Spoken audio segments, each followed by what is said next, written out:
Good evening. There we go. Good evening. Shall we bow our heads? Heavenly Father, we pause at the start of this meeting to acknowledge that leadership carries weight and responsibility. We ask for wisdom for these commissioners and county officials as they deliberate and make decisions that affect the people of Burleigh County. Grant them clarity of thought, integrity in judgment, and a genuine desire to serve the common good. We pray for all who serve our community through county departments and public offices. Strengthen them in their work and help them to carry out their duties with fairness and compassion. Today we also lift up our first responders, our law enforcement officers, firefighters, EMS personnel, dispatchers, and all who respond when others are in crisis. Protect them as they serve. Give them courage in danger, calm in chaos, and sound judgment in critical moments. Be especially near to their families who quietly share the burden of long hours, uncertainty, and sacrifice. Surround their homes with peace and strength. Guide this meeting. May it be conducted with respect, thoughtful discussion, and commitment to the well-being of the entire community. Amen.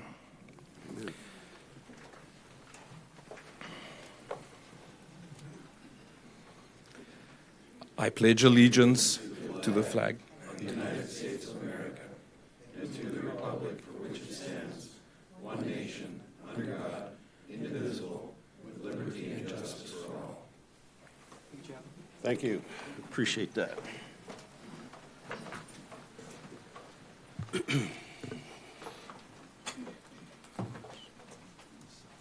Okay, before I call the February 17th meeting of the Burleigh County Park Board to order, I should probably talk a little bit about why some of you are here.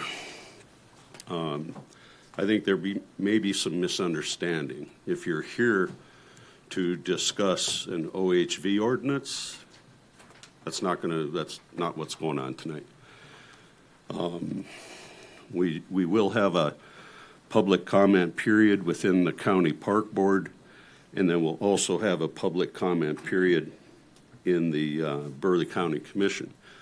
But those are typically reserved for items that are not on the agenda. And so the OHV thing and some other things, Mrs.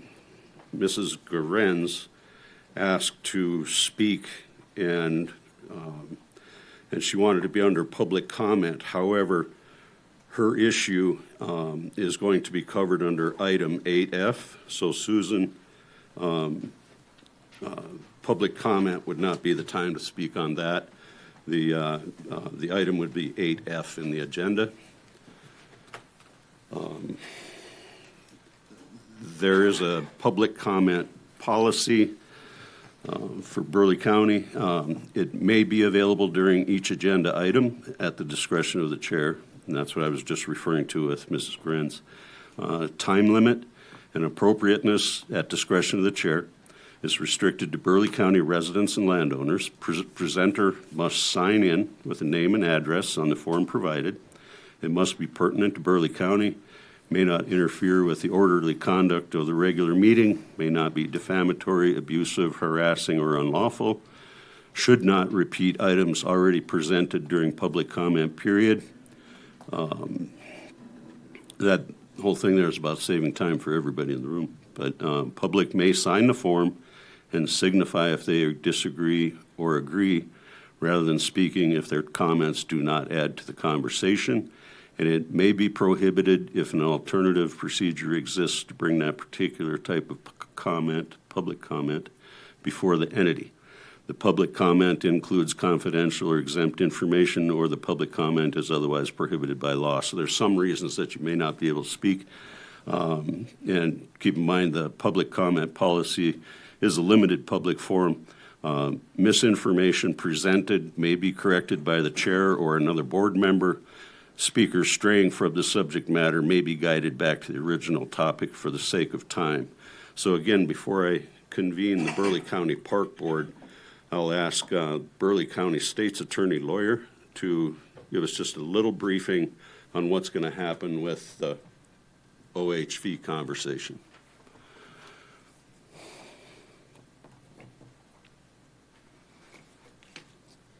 Thank you, Chair Bittner, Commissioners. The procedure for the commission to adopt an ordinance or a resolution as an ordinance under the Home Rule Charter is on the Burleigh County website under the Home Rule Charter page. And so that's kind of what I'll go through. This is an ordinance that is being proposed through the Board of County Commissioners, so that's the procedure that needs to be followed. The first thing that happens is a proposed ordinance or resolution is provided to the Burleigh County Commissioners. Then there's a first reading at a public meeting consisting of an announcement at the title. Full copies of that proposed ordinance and resolution are made available to the public through the Burleigh County Auditor's Office and likely through the website. So today, we don't actually have a proposed ordinance before the commission. What's happening is there's a draft that's been provided for the commissioners to take a look at and see if that's the proposed ordinance that they want to go forward with. If that is the one, then we're going on to step 2, which is the first reading at a public meeting. So a public meeting will happen after the proposed ordinance is basically reviewed and the draft is approved by the commission. Then a public hearing is held for the first time, and then a second public hearing as outlined in that procedure on the website. Okay. Thank you. Do you have any questions? Commissioners, any questions for the state's attorney? I don't see any. Thank you. Okay. Okay, so any of you folks that are in the room, specifically if you wanted to come here and talk about this OHV ordinance, we're not going to do that, okay? So with that, I'm going to call the February 17th, 2026 meeting of the Burleigh County Park Board to order. First item is roll call of members. Commissioner Herman. Here. Commissioner Boehm. Here. Commissioner Woodcox. Here. Commissioner Munson. Here. Commissioner Bakken. Here. Commissioner Schwab. Here. Chairman Bittner. Here. Next item is the approval of the agenda for the County Park Board. Commissioners, Move to approve. Second. motion is second to approve the agenda. Any further discussion? Seeing none, call the roll. Commissioner Boehm. Yes. Commissioner Woodcox. Yes. Commissioner Munson. Yes. Commissioner Bakken. Yes. Commissioner Schwab. Yes. Commissioner Herman. Yes. Chairman Bittner. Yes, motion carries. Next item is public comment. And of course, everybody heard that discussion regarding public comment. So if you wish to make public comment on some other item that's not on the agenda, feel free to come up to the podium, sign in, and give your name for the record. Second call. Public comment period. Anybody wish to speak, come on up to the podium. Third call. Seeing none, I'll close the public comment period. Move on to Commissioner Munson. Consideration of Knifel Landing Fish Cleaning Station Operation and Maintenance Agreement and Park Maintenance Tech Job Description. Commissioner Munson. Mr. Chair, can we back up one for approval of the minutes? Yeah, we sure can. I'll move to approve the minutes of the January 5th meeting. Second. Okay, motion and a second to approve the minutes. Rolled right on past that. Any further discussion? Call the roll. Commissioner Woodcox. Yes. Commissioner Munson. Yes. Commissioner Bakken. Yes. Commissioner Schwab. Yes. Commissioner Herman. Yes. Commissioner Boehm. Yes. Chairman Bittner. Yes, motion carries. Put a check mark on the wrong item. All right, Mr. Chair. With your encouragement to reach out to the Game and Fish Department in reference to the fish cleaning station at Knifel Landing, I did reach out to them and talk to them about maintenance and/or repairs of that fish cleaning station. The conversation turned to an annual agreement that has been had with the Game and Fish, that they do reimburse the county for certain items, cleaning, sanitizing, and repairing the fish cleaning station. They do not, however, offer assistance in fixing the station. So in front of you, you have the agreement that the Game and Fish is offering up to $3,500 a year for those items, cleaning, repairing, and maintaining that station. With that, I will move to approve the agreement. Second. Okay. I did have a chance to review that. So we have a motion and a second to approve. Any further discussion? Commissioner Bakken. Good agreement going forward. So on a year-to-year basis, what's the county cost for that? Because it's up to $3,500. Over that, what is the annual expenditure for the county side? Because still an asset that we need to have in the county. Right. And glad we have the game and fish portion of this to offset those costs. What are the costs? Well, and that's what we're gonna, when we get into the job description of the employee, we will have to track their time, the amount of time that they're spending sanitizing and cleaning. Repairs depends on, and I apologize for the comment, but last year we cleaned geese out of the fish cleaning station. And They don't go through the grinder the same way. They don't go through the No. grinder the same way as a walleye does. I don't understand that, but, so it depends on how many residents try to put geese down the fish cleaning station, would be depending on the cost that we would incur. Luckily, in that incident, we didn't break anything. It was a matter of an employee going out, dislodging, cleaning out, all of those things. The other thing that they do cover in this is also the pumping of the waste that is in the bottom of the fish cleaning station, and that happens weekly. Auditor Sponskowski, do you recall the cost of that weekly pumping, or was that just the annual fee that we reached out to? Offhand, I don't have a number. It's Okay. something we could probably find for you. Yeah.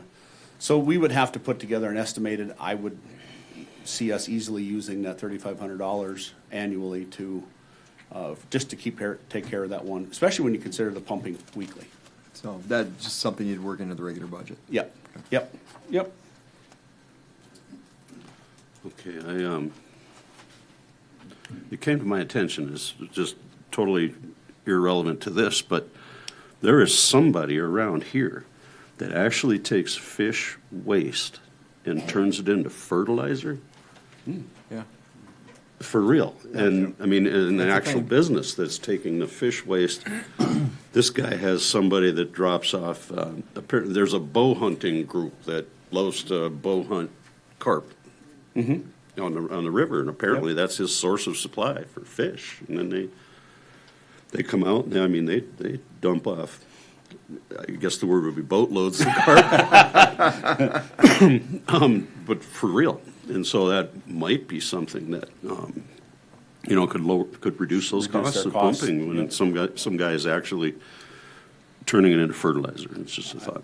Auditor Sponskowski has reached out to the company that in the past has done the waste cleanup for us, but he and I will reach out again to try to find out who that is. I can help with You can, that. okay, Yeah. perfect. We'll ask the questions. Sure. I'd rather let them pay us for the waste than us paying someone to take the waste away. Well, even if Even if they it's were for free. taking the waste for Yep. free, it's Yeah. still better than paying especially when it's turning into fertilizer. Yeah, Dump it at the Missouri Valley Complex on the community gardens. there you go. There you go. Well, it's actually from what I have gathered from the conversation, it's an amazing fertilizer Yeah. versus I had no idea. But anyway, maybe a sign for Yep. That's how the pilgrims grew corn. let's don't be grinding, folks. Let's don't be grinding geese and beer bottles or anything else in the fish cleaning stations. So, any other discussion on the motion?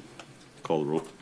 Commissioner Munson, Yes. Commissioner Bakken. Yes. Commissioner Schwab. Yes. Commissioner Herman. Yes. Commissioner Boehm. Yes. Commissioner Woodcox. Yes. Chair Bittner. Yes, motion carries. Go Item ahead, B Commissioner. is the job description for the park maintenance tech. Pam, I know I didn't prep you, but this is your job description that was created.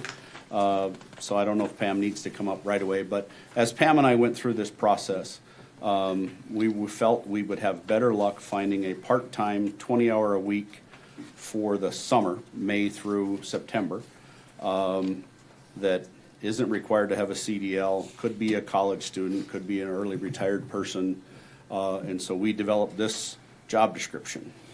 Pam? You pretty much said it Pretty in much a said it. nutshell. Commissioner Munson, Chairman Bittner. Jerry, you want the job? You just recently retired. It'd be perfect. I remember you saying something about. What does it pay?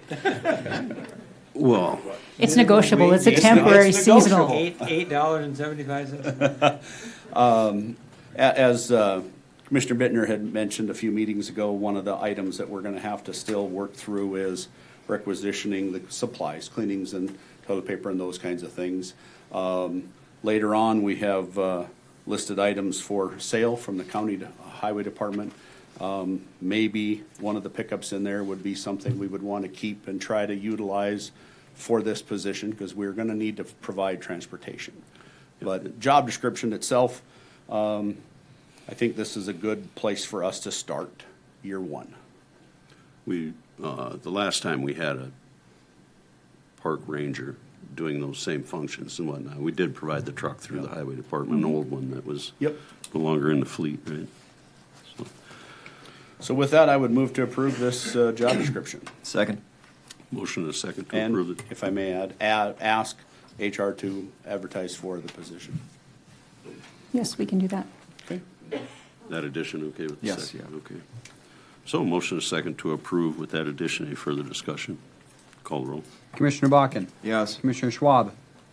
Yes. Commissioner Herman? Yes. Commissioner Boehm? Yes. Commissioner Woodcox? Yes. Commissioner Munson? Yes. Chairman Bittner? Yes, motion carries. Thank you, Pam. Thanks. Any other business for the Burleigh County Park Board? Commissioner Bakken? Commissioner Munson, not to put you on the spot, but I know we've had some discussions about what the, down the road, the Park District needs to look like, given what we're working and trying to accomplish out the Missouri Valley Complex. Have you got any headway on that yet, as far as what that's going to have to envision? Preliminarily, in talking with HR, the vision is for, now that this position is in play and working for 27 budget, finding it to be a full-time employee that would be shared between the complex and the Park District to allow or to help in the planning, not just the physical cleaning and maintenance. Now we need to start talking about planning. We need to have someone available to trace down the application for. Because it has to stand up as a department. It has to stand up as a It department. has to stand up as a eventually. department. Yep. But we're in the 26 budget, we're not prepared for that, so 27, that will have to be part of the process. Thank you. Yep. Okay, any other business for the good of Burleigh County Park Board? Okay, I'll adjourn the Burleigh County Park Board. Thank you, gentlemen. Thank you. Give them a chance to leave the room, and I will call the February 17th, 2026 meeting of the Burleigh County Commission to order. First item on the agenda, let's see, what time is it? I guess, Thomas, you note the time? 5:18, got it, okay. For those of you who are wondering, the time is significant to the keeping of the minutes, so we're called to order. Roll call of members, please. Commissioner Schwab? Yes. Commissioner Woodcox? Yes. Commissioner Munson? Here. Commissioner Bakken? Here. Chairman Bittner? Here. Okay, so the next thing is approval of the agenda. Commissioners, any additions, subtractions? Mr. Chair, do you want to add in 8F, a presentation by Susan? Or is that just? No, I think we'll just hold that open for her. Okay. She approached us beforehand, and we did mention it, and I mentioned it'll be an item F, so. Okay, then I would move to approve as presented. Second. Motion a second to approve the agenda. Any further discussion? Call the roll. Commissioner Woodcox? Yes. Commissioner Munson? Yes. Commissioner Bakken? Yes. Commissioner Schwab? Yes. Chairman Bittner? Yes, motion carries. Next item is consideration of January 29th special meeting minutes and February 2nd, 2026 meeting minutes and bills. Before we get started on that, there was a line in one of those meeting minutes that I would like to have removed or changed, and preferably just removed. We were having a conversation.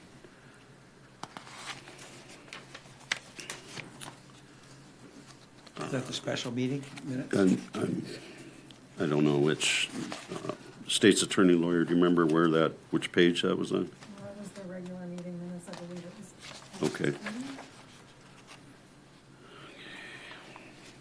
Let me find it. Bear with us, folks. Okay.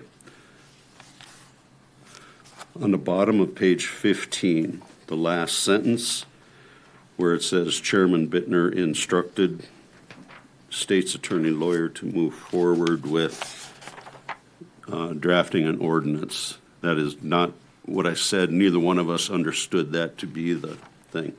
I didn't instruct. The goal was to look at the city ordinance and see how that would play into that. So I want to remove that sentence. That full sentence? Yes. Okay. With that, Mr. Chair, I did review the minutes and approve the bills this afternoon, and I would move to approve the January 29th meeting minus that sentence that says Chairman Bittner instructed lawyer to move forward with drafting an ordinance to reflect the City of Bismarck's ordinance regarding off-highway vehicles. And also the February 2nd meeting, or the special meeting, sorry. Second. Okay, we have a motion and a second to approve the meeting minutes. Did that include the bills? Yes. Okay. Yep. That was Bills and the 2 meeting minutes. Any further discussion? Call the roll. Commissioner Munson. Yes. Commissioner Bakken. Yes. Commissioner Schwab. Yes. Commissioner Woodcox. Yes. Chairman Bittner. Yes, motion carries. Next item on the agenda is public comment.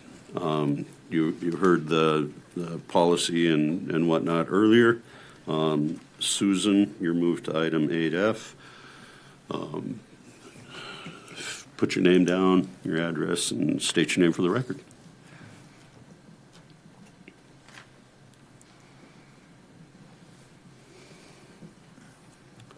And while he's doing that, Susan, you mentioned that you had sent an email this morning.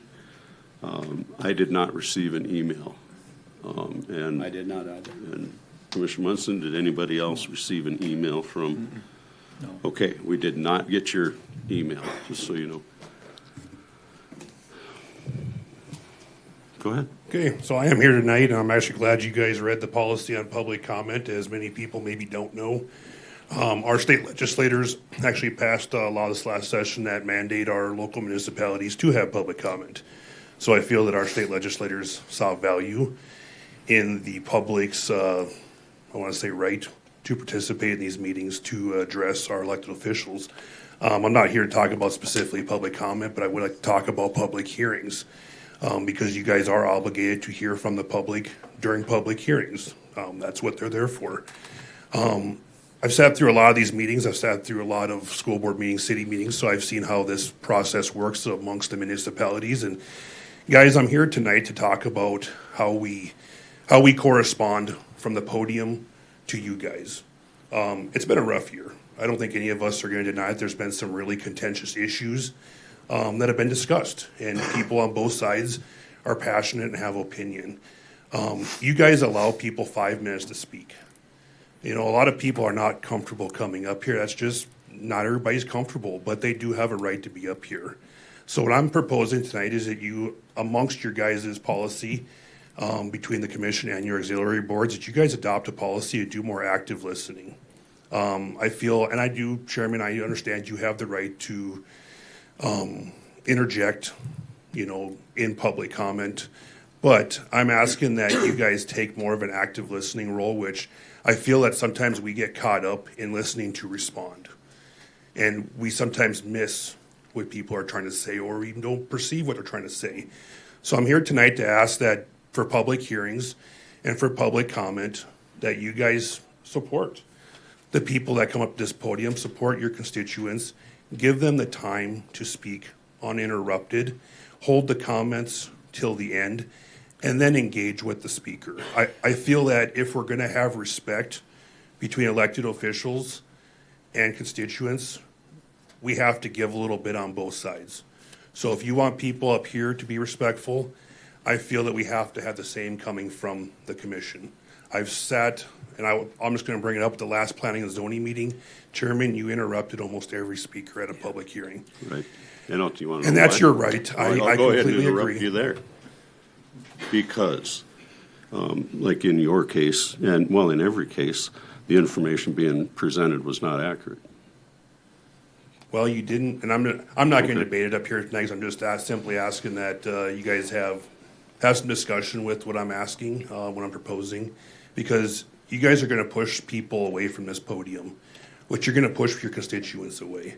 You're not going to get community involvement, which I guess I'm kind of unclear on how you're going to gain a consensus on how you run the county and what your constituents want. So I'm just asking that we do allow 5 minutes, give people their 5 minutes, and then at the end, have your questions and discussion and engage. And if you feel the need to correct that individual, do that at the end of the 5 minutes. I feel like I said, that's going to build a mutual respect between the commission and constituents. So Okay, well, thanks. I for appreciate your the comment. time. Appreciate it. Chair? Commissioner Munson. Travis, and just so you know, and so everybody out there knows, I understand how tough it is sitting or standing at that podium and talking to us. It's not any easier being back here.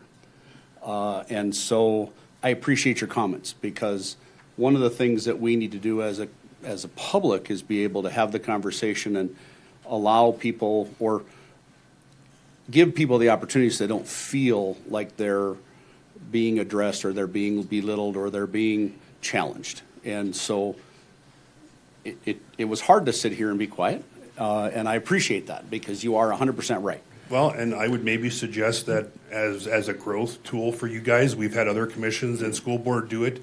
You know, look into active listening. Bismarck Public School Board, we talked about that 2 years ago. We had a speaker on that, and they've taken more of a role in active listening. And I do think that helps hear what the person at the podium is saying. So I appreciate the time, guys. Thank you. Anybody else wish to speak?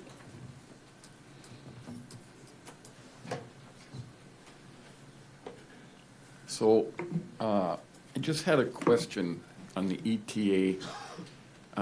Name for the record, please. Oh, yeah, Jim Cook.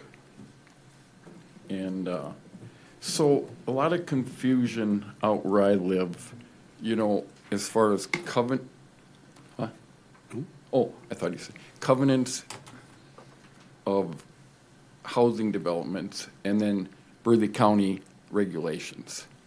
So a quick instant, we end up getting a double-wide trailer pulled into a housing development where there's $1 million houses, and it's sitting out in the middle of all these beautiful homes.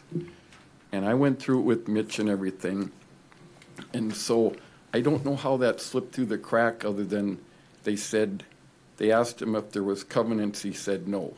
But common sense would say you don't put a trailer house in an area where there's $700 to $1 million homes, right?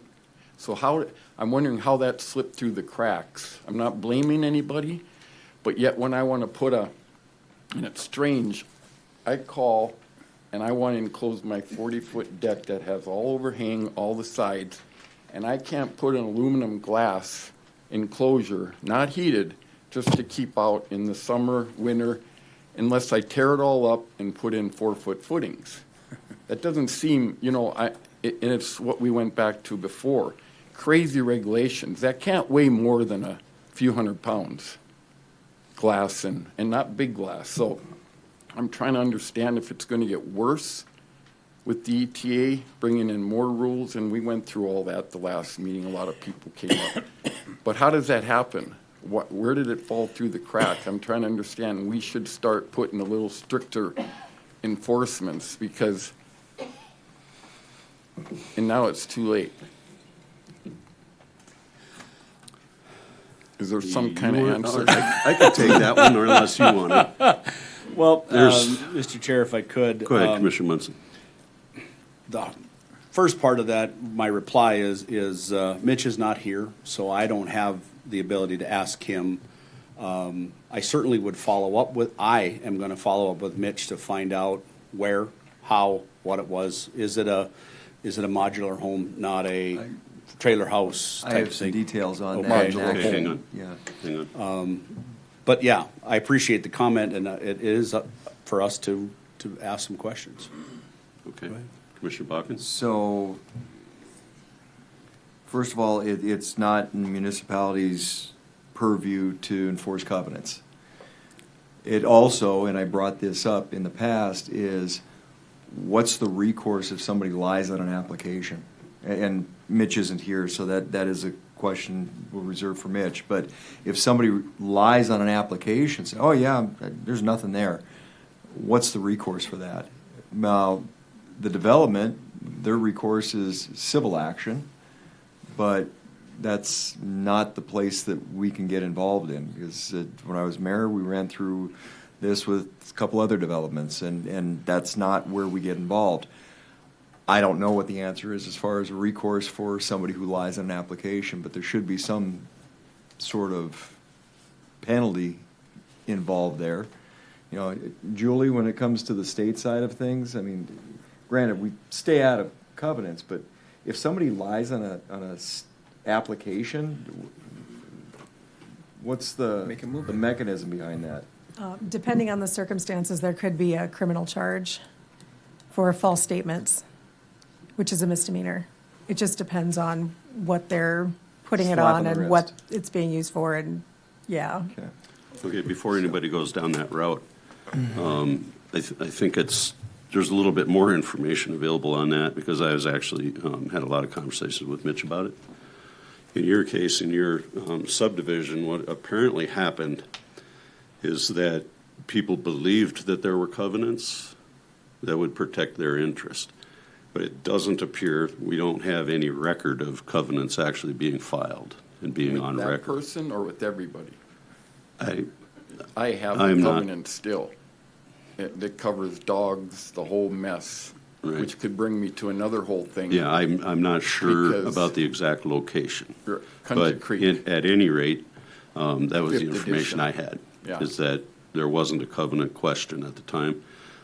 When Mitch gets back, I'm sure we'll find out a little bit more about it. But even if there's covenants in place, that is not something that Burleigh County has any involvement with. Yeah, but we should, I would think to. I understand. Let me protect explain why. the- Go ahead. To protect the, what word would I use? The, you know, Property value, integrity, yeah, all that. just yeah. one in the whole area, something. Yeah. I'm not blaming, but somebody should realize Right. in that Common sense. area, Common sense Okay. tells you that should there not should occur. have, Right, he and should that part's true. have, someone should have said, wait a minute, I better check because it doesn't make sense. Everybody knows where that is Right. up there on 70. You know, I'm not defending the thing that happened, certainly, and because I appreciate the thing. I personally would have a real problem with that, too. However, Burleigh County does not look at covenants, period. And the reason for that is that we do this public hearing process where the public is all here and we talk about, here's an ordinance, do we all agree with this or not? Is this something we can all live with? And we have a vote on it, and it's adopted as the county ordinance, like in this case zoning ordinance would apply to that. When you have land, like on my land, if I was going to break it up and build houses and put lots and whatnot, and I sat down and I said, okay, no pink houses, no whatever. And if you buy land from me under those covenants, then it applies.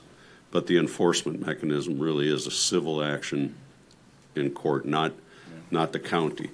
We've had a lot of conversations about this, but that's the difference, because when I sit down and say no pink houses on my land moving forward, anybody that buys into it agrees that there's no pink houses. And so then it's me and the owners that bought it that need to enforce that, because the Burleigh County Commission or the City Commission or whatever never said no pink houses. You know, that doesn't make it right. It's just the. It's the only one I know that's happened anywhere.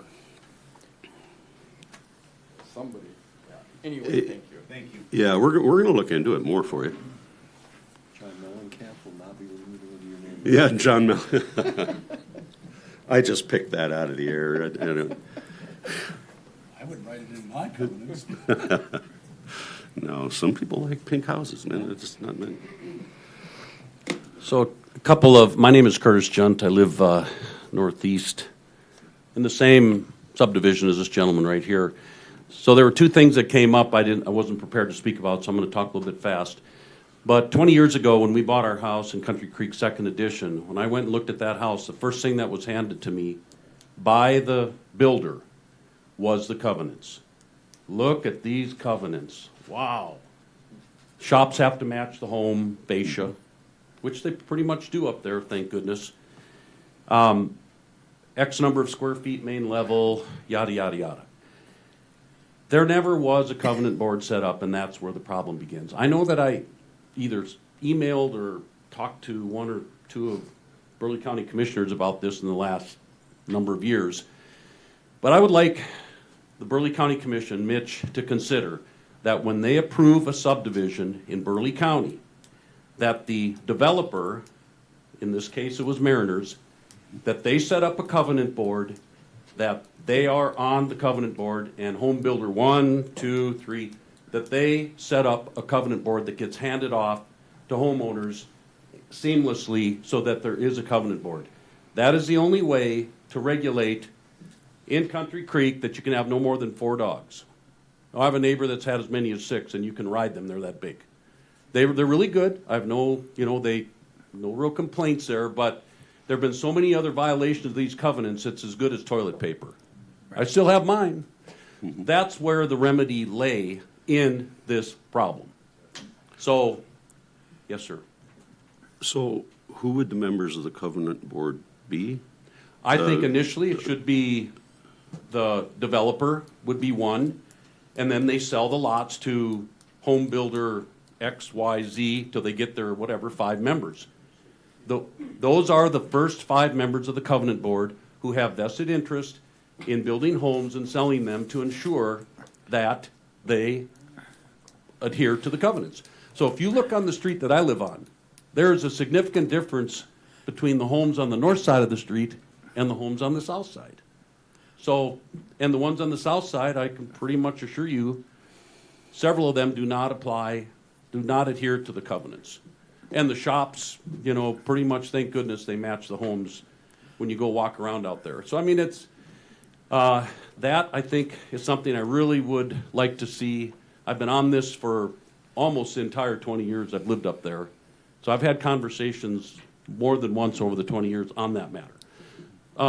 Second topic that came up was these Burleigh County Commission public hearings. Now, so I've been pretty much attending a lot of them here for the last several years, and I've had a chance to speak on a number of occasions.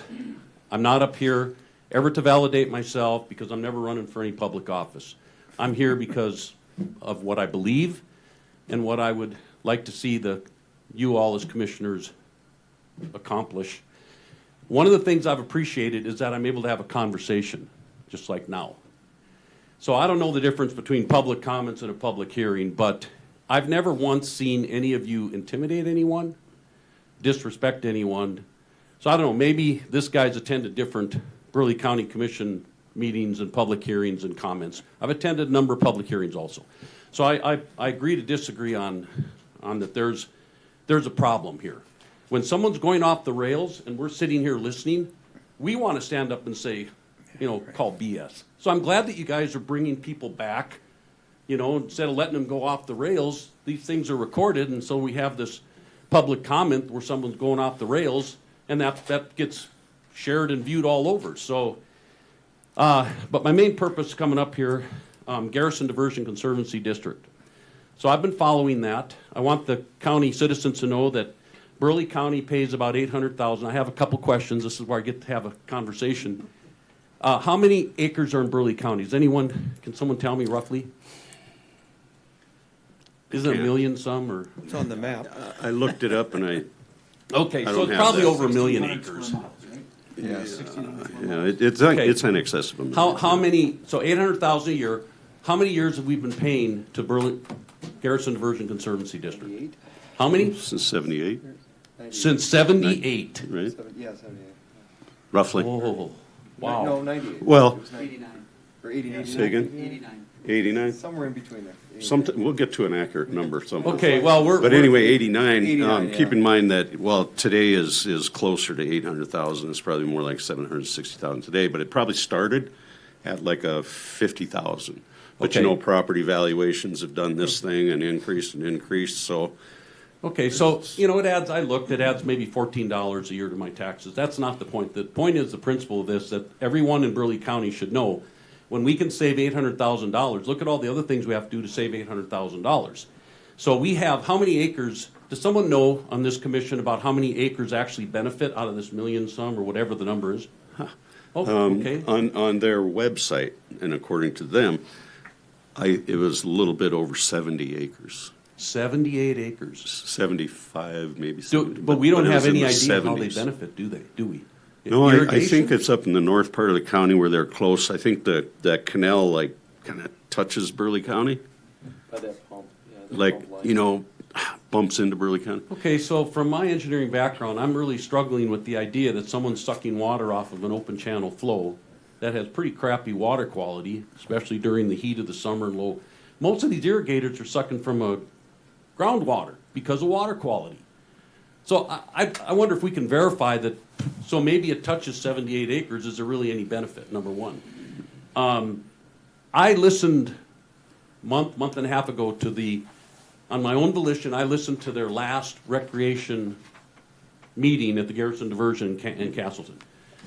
I'm telling you guys, the mill levy that this statute of North Dakota has allowed them to receive, they've taken in so much money that they've become drunk on it and literally stupid because they're funding pickleball courts,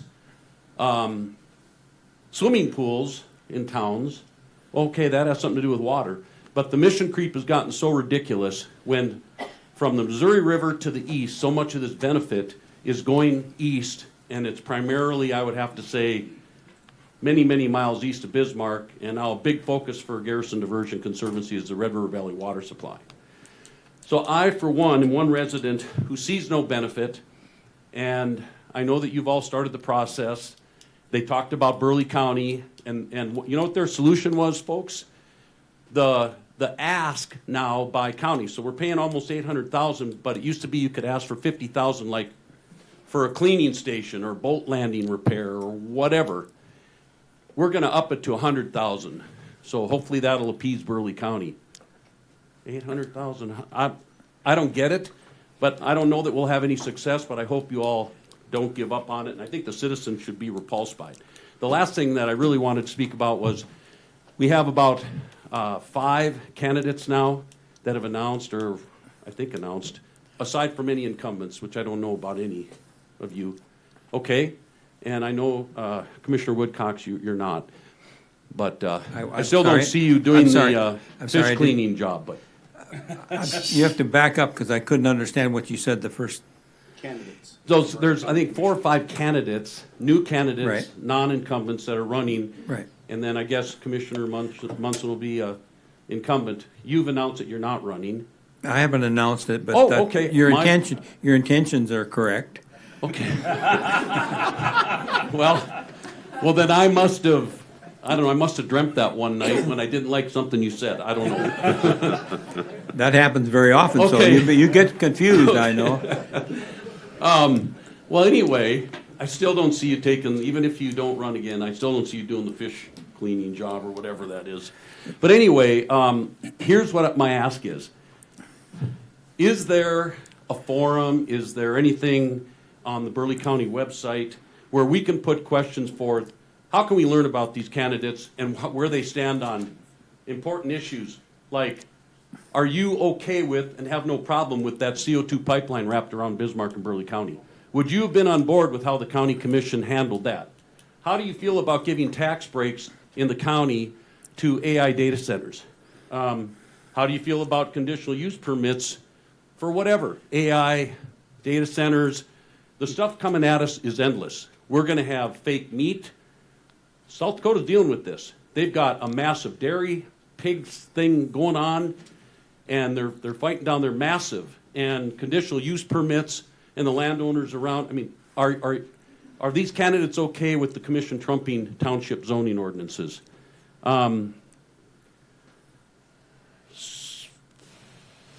Okay, I'll just another couple things here. I'm not giving away all my questions so they can prepare ahead of time. There are some really good ones on here I decided to skip. But, and then, what's your position on off-highway vehicles? Things like that. What's your position on cost sharing and public health between the city of Bismarck and the county? I mean, there's I got a bunch more, and this was just the start. But I want to know, and how can I find out? I don't have time to go meet with every one of these. And I've only had conversations with one, and I asked some questions. I couldn't get a written response, well, I'll meet with you kind of a thing. I want to know if there's anything that the county has where we can submit questions, like in a forum that these candidates, even yourself, Commissioner Munson, even though I've watched you for 4 years, I kind of know your answers, but is there anything, any way, someone give me some help here? So we can learn about candidates before we cast our vote? I guess not. Well, we don't have anything at this time. I'm not sure we could. Oh. However, I guess that'd be a question for the state's attorney. But if it was something we could put on the website or something, I don't know. That's a real intriguing question. Well, where every candidate can post an answer, so we know. Mr. Chairman? Mr. Chairman? Commissioner Woodcox? The last time I ran, there was only two things that I was involved with that people could actually find out what you thought. And that was, we had a rally out at McKinsey, not McKinsey, Minokan Grove, and there were a lot of people there. And we had interactions with it, which was good. And we had, also the League of Women Voters does something right before the election. And I don't know if they do it in the primary, but they do it in the fall. And we were involved in that. And they actually asked the questions. It wasn't an audience member. But those are the only two things that I've ever been involved with where we actually got to state whether we were in favor of a project or against a project. The other thing that I know does happen, the chamber will put out a questionnaire to the candidates so that they can publish everybody's answers to those. But those are the only three that I know of. Yeah. But like you said, there's no reason we couldn't because, excuse me, as a candidate, I don't think there's enough opportunity for us to tell the public what we think.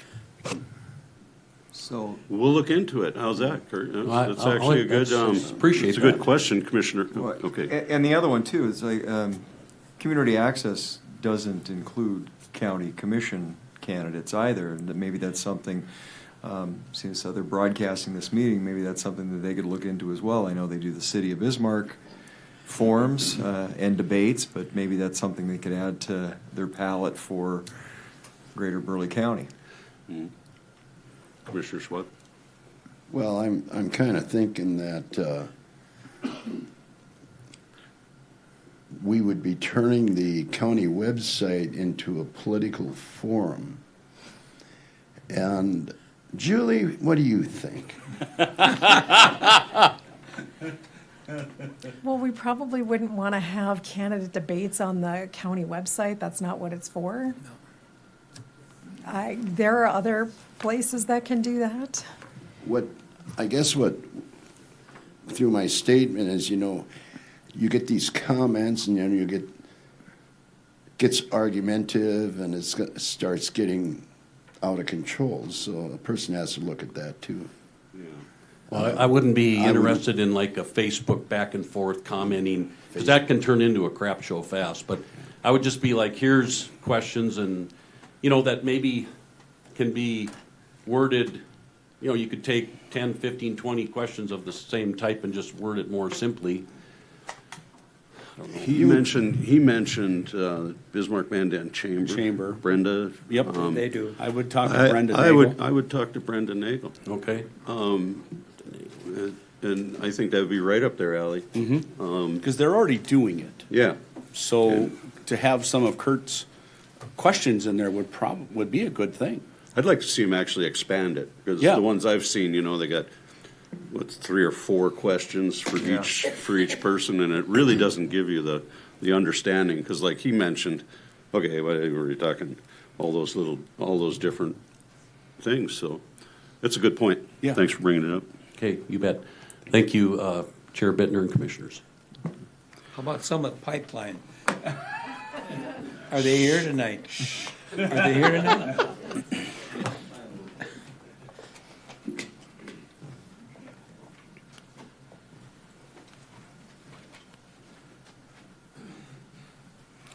Oh, another thing, Kurt, I think that Covenant Board, the other word for that is homeowners association.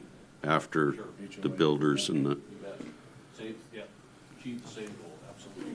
But it has it kind of, it could morph into that, right? Seamlessly handed off to the homeowners. Okay.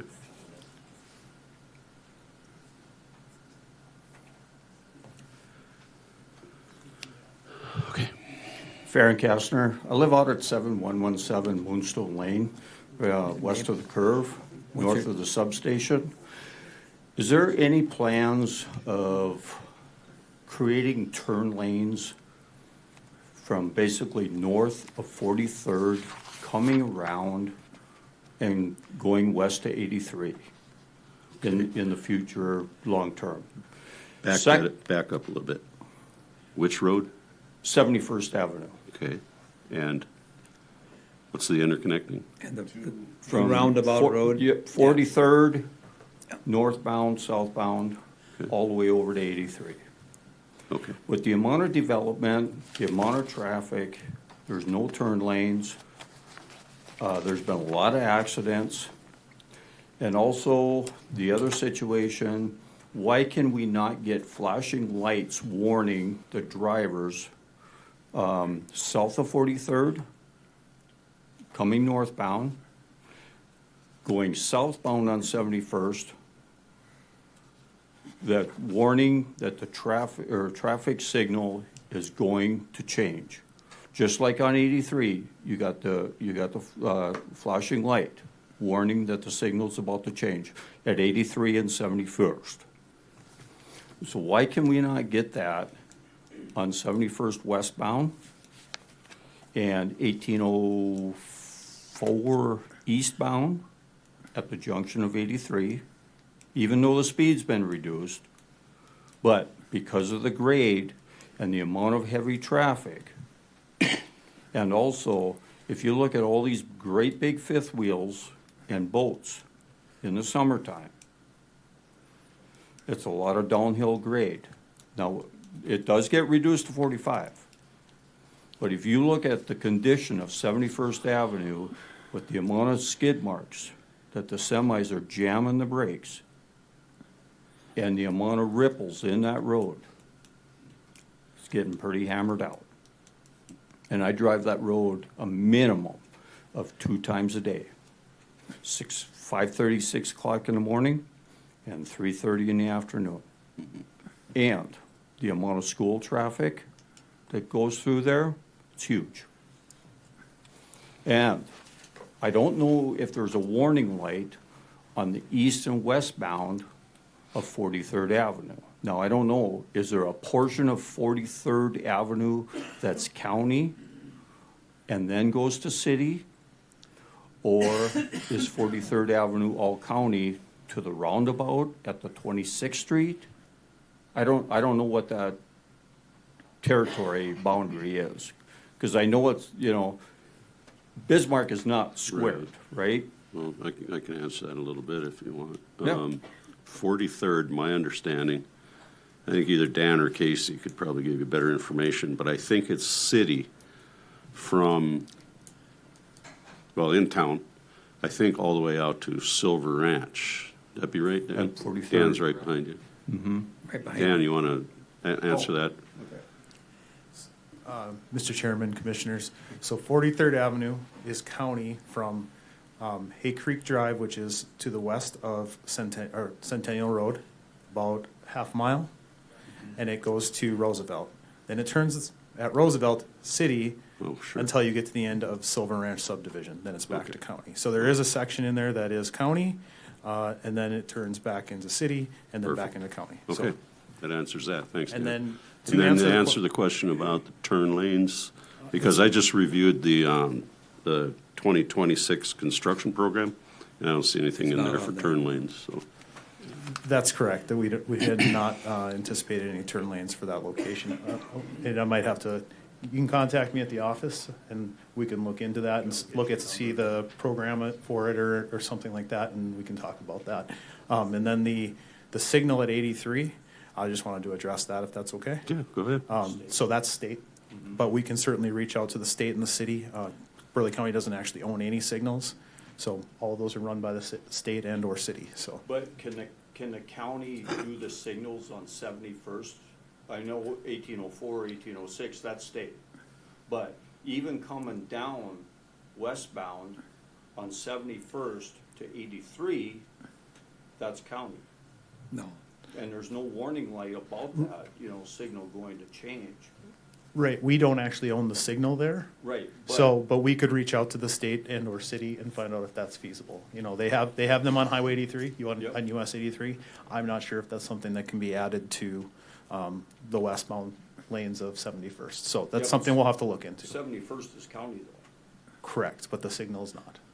But the warning light, to do a flashing warning light back about a mile, somewhere in the vicinity of west of Memory Fireworks, before they creep over the top of the hill, do a flashing signal light there, that the signal is due to change.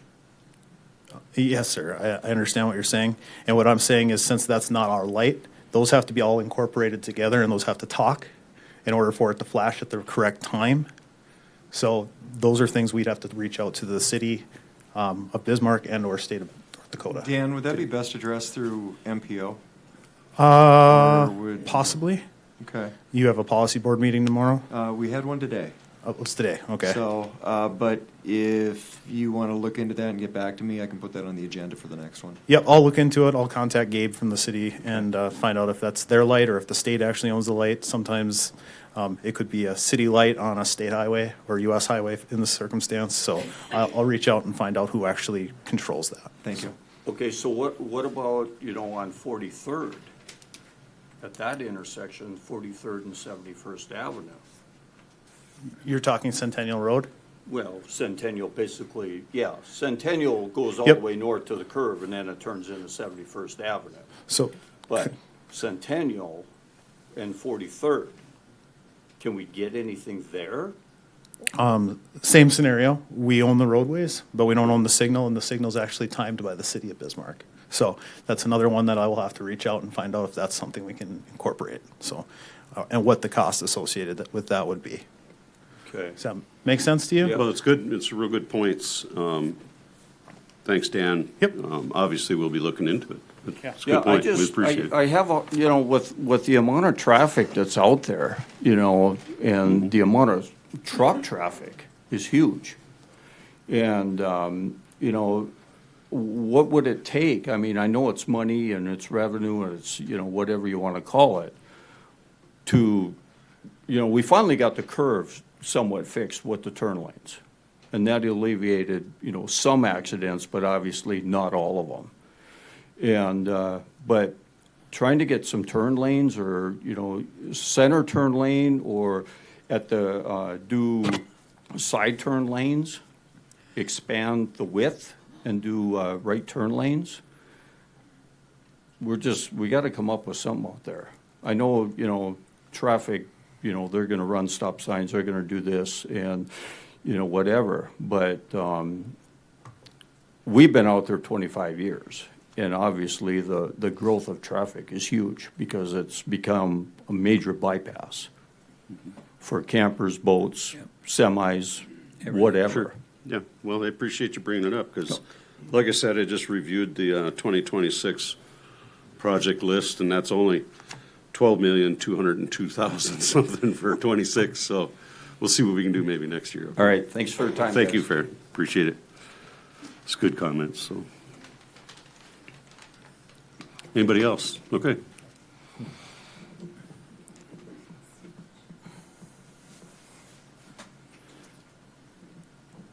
Let's give me a sec here.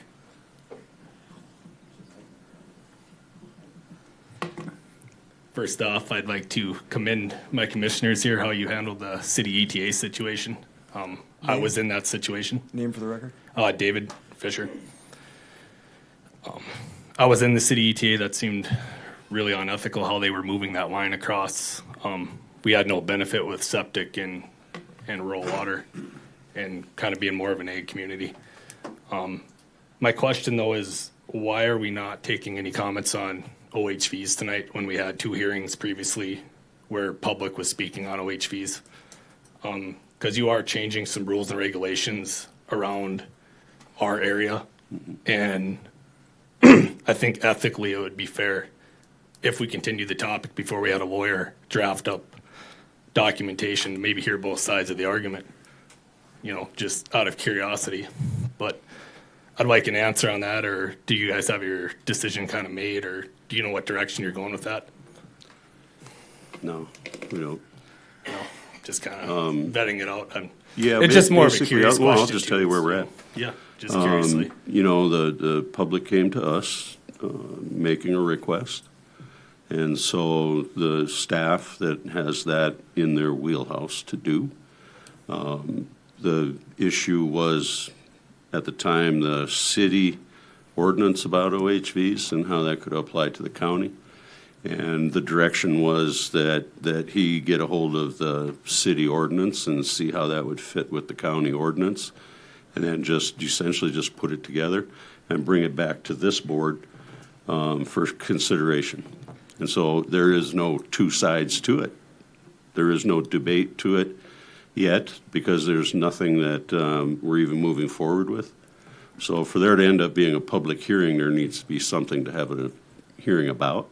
Right. And so just having the conversation today is a moot point because I'm sure there will be changes and whatnot before we ever get to the point of kind of a final draft. Does that answer your question? Right. It'd be nice to see both sides of that argument before we draft. Like I said, you guys have done a fine job keeping city regulations out of the county.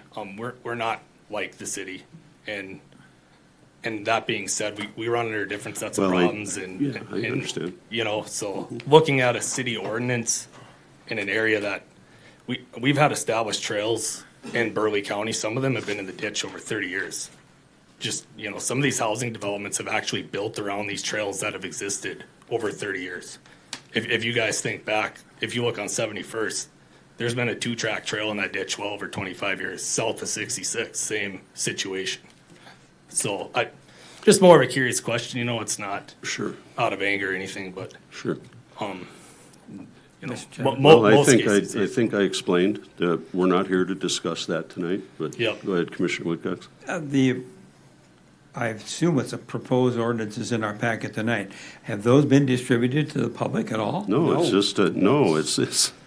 Why can't we? Why can't so they can? We will. It seems like it's been really quiet and it's been pushed through really fast, guys, and it's not. No, there's a long process before we get there. And that's kind of how the public's seen it too. So I want you guys to maybe address that. We need to be really transparent when we start doing these hearings. That was and the I would point. appreciate that, Brian. That was the point with bringing it up ahead of time, No, so that people understand that this is a drawn-out process. There's a minimum of 2 public hearings, and I think there will be I don't know if the first one where we read the title is considered a public hearing, but there's going to be 2 separate meetings that only deal with that. Or at least, right. You know, that's when we will be talking about it, because otherwise it's just. You didn't let me finish. Why don't we have this available for the public? Well, it is available on the web. We've got it here for us to consider. It's public record. If it's part of the agenda packet, I don't know if we put that on the website or not. But this is a public document now, Right. so it should. So why can't the public have it? They can. You just said no. You just said no. No, I Everybody didn't. said No. I think you misunderstood me. I said we're not here to debate it with the public. We're here just to present. This was just for the commission to take a look. Well, if I can, Chair, Go ahead. And there's a good chance that the commission will have amendments to the draft that is in here tonight. So it is public record, and Auditor Sponskowski can confirm that it's on the website as the document with our packet. However, after we discuss this evening and read it, there is a good chance that there's going to be some questions for State's Attorney Lawyer. There's going to be some questions for the Sheriff's Department as to is this doable? Is it workable? Is it something that we need to modify? And so before we give a real draft to have a public hearing with the residents, we need to make sure the 5 of us are at least in agreement with how this reads so that we can have that conversation. I don't know that how can we get all five of us to agree before the public gets it? That doesn't make sense to me. We're doing it backwards. And I'd agree with you, Jerry. They don't have any information other than the city ordinance, which we're considering doing the same thing in the county as the city ordinance, which I don't agree with, but anyway. I just cannot see why if they want to look up on the website, print it out, fine, great, but most people don't have that available or they don't do it. And usually before we go to a draft, we should hear both sides of the argument. We've had 2 hearings now where we've heard the other side of the argument, and we're not willing to have a conversation tonight about maybe some opposition. And there was previous comments made, most of us are using these for work, which is really speculative. There's actually 5 dealerships that employ Burleigh County residents that you will be affecting directly and then indirectly. There could be more cause and effect to this than you realize. So it would be nice to have that freedom to speak out against the opposition before we even get a draft, Right. before we even have to waste our time with the draft would be really nice. I would say, and Jerry, it hasn't been real transparent. It actually has been pushed through really fast to this point, and it's been really quiet. And now, as of the last 48 hours, if you've been online, you will see this has been blasted on most social sites. Hey, we're having an OHV topic about banning them in Burleigh County, but that conversation, I didn't see anything in January. I didn't see anything beginning of February. So I'm curious why we're not continuing that topic.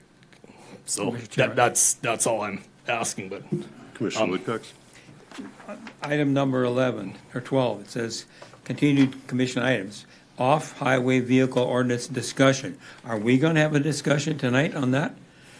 The 5 of us? That's what it claimed online. Well, that's what this says. Yeah. So we will have, We'll have a discussion, yeah. Yep. so we'll get a feeling of where everybody stands tonight, I would think. So I A would feeling. think It doesn't so. mean it's a final vote or anything. Yeah, there's nothing written in stone. This is early. And I'll let some know, other business that's- continue here and maybe come back up so we don't clog up the time here. But when you want to open it up, let us know. Okay, anybody else? Public comment period, anybody else?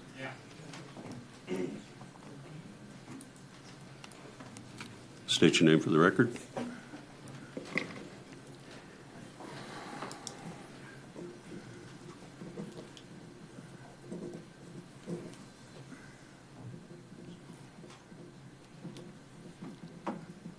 Ken Brisky. Might have a little bit to do with what's going on with this whole situation, but what I'd like to know is, do we have a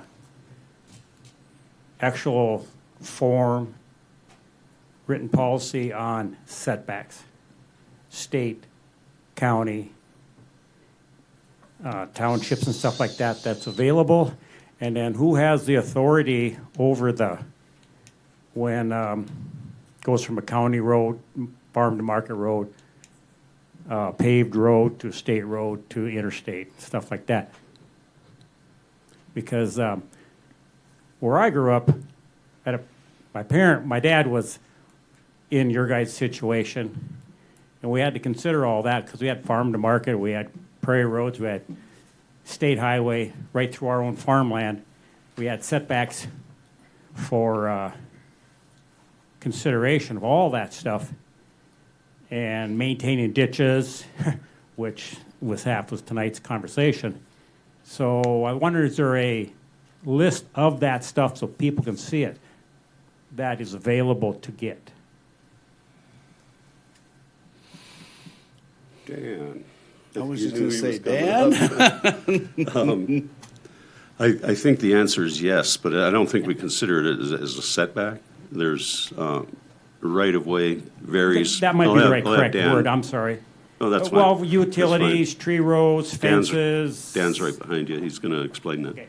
Yeah, well, that was my question, so maybe I'll just step away and. Okay. And It's a fair you question. can have it. You bet. Sure. Mr. Chairman and Commissioners, the easiest place to go find a good idea of what our right-of-ways are and easements are is our GIS parcel viewer on the Burleigh County website. That's going to give you a rough idea of what's been recorded to a particular piece of land. If it's not if it's above the statutory, it's probably going to be on there if it's been recorded, and Greg, our GIS coordinator, has access to it. That's probably the easiest.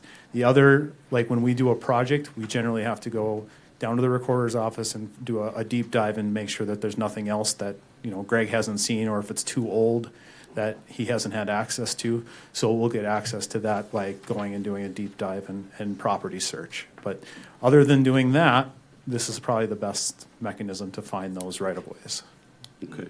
So say a guy doesn't have access to the web, you know, we don't have an actual map, or it's not laid out on any of our documents. The easiest way would probably just be call our office, and we can probably look a lot of that information up for him. Okay. Thank you, Dan. So appreciate it. Okay, Ken, was that good enough? Yeah, thank you. You're welcome. Anybody else? Going once? Anybody else? Going twice? Third and final call? Okay, I'll close the public comment period. Thank you. A lot of good comments. Next thing on the agenda is the consent agenda. We got abatements, special event permits, and second approach permits. Commissioners. Move to approve. Second.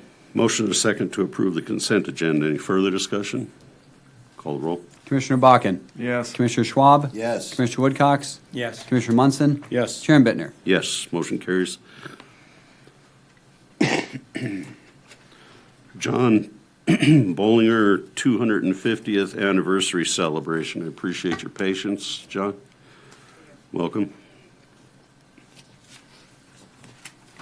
Good evening, Commissioners. Thank you for the opportunity to be here. My name is John Bollinger. I run a locally owned small business called Fanatics Events. We help put on community and private events here locally. Our mission is how do we create innovative, immersive experiences that connect, celebrate, and give back to community. So with that said, today I'm here to talk about something we can all get excited about, America's 250th birthday this year. I'm asking on behalf of a local 4th of July America 250 committee from this group for $40,000, one-time $40,000 support to put on a patriotic, memorable, free event here in our community with our residents and to celebrate, again, a pretty monumentous occasion. So a little background on this history of this event. As you know, the Capitol hosted our community's 4th of July event for over 30 years on the grounds. That event was run by the local nonprofit, the Bismarck Mandan Orchestra Symphony. Really, I mean, talking to a lot of people who have grown up here, a staple event that you go to every single year. Again, historically, what we found the last couple of years, I know it's very difficult for the symphony and a lot of nonprofits to maintain all the things that go into that, right? Putting the event on, gaining sponsors, all these different pieces. And so in 2024, the event almost did not happen. We would have lost an event. Fortunately, some people stepped up, made it work. But after that, the symphony told some city leaders and some local leaders in our community that, hey, they just couldn't put it on. So a committee was formed, and in essence, a group came and approached our group, again, who helps put these events on, and said, we don't have any money. We don't have a venue because the Capitol had construction projects going on, and we actually can't shoot the fireworks there anymore. They said, but we can't lose this event. And so with no guarantee of any return, we said, we can't let that happen. So last year, we were able to go out privately, raise some dollars, figure it out. We moved the event to the MDU Resources Community Bowl, and we thought 3,000 people would show up, and according to the data system that we can track who came, 9,200 people came, and it was just amazing.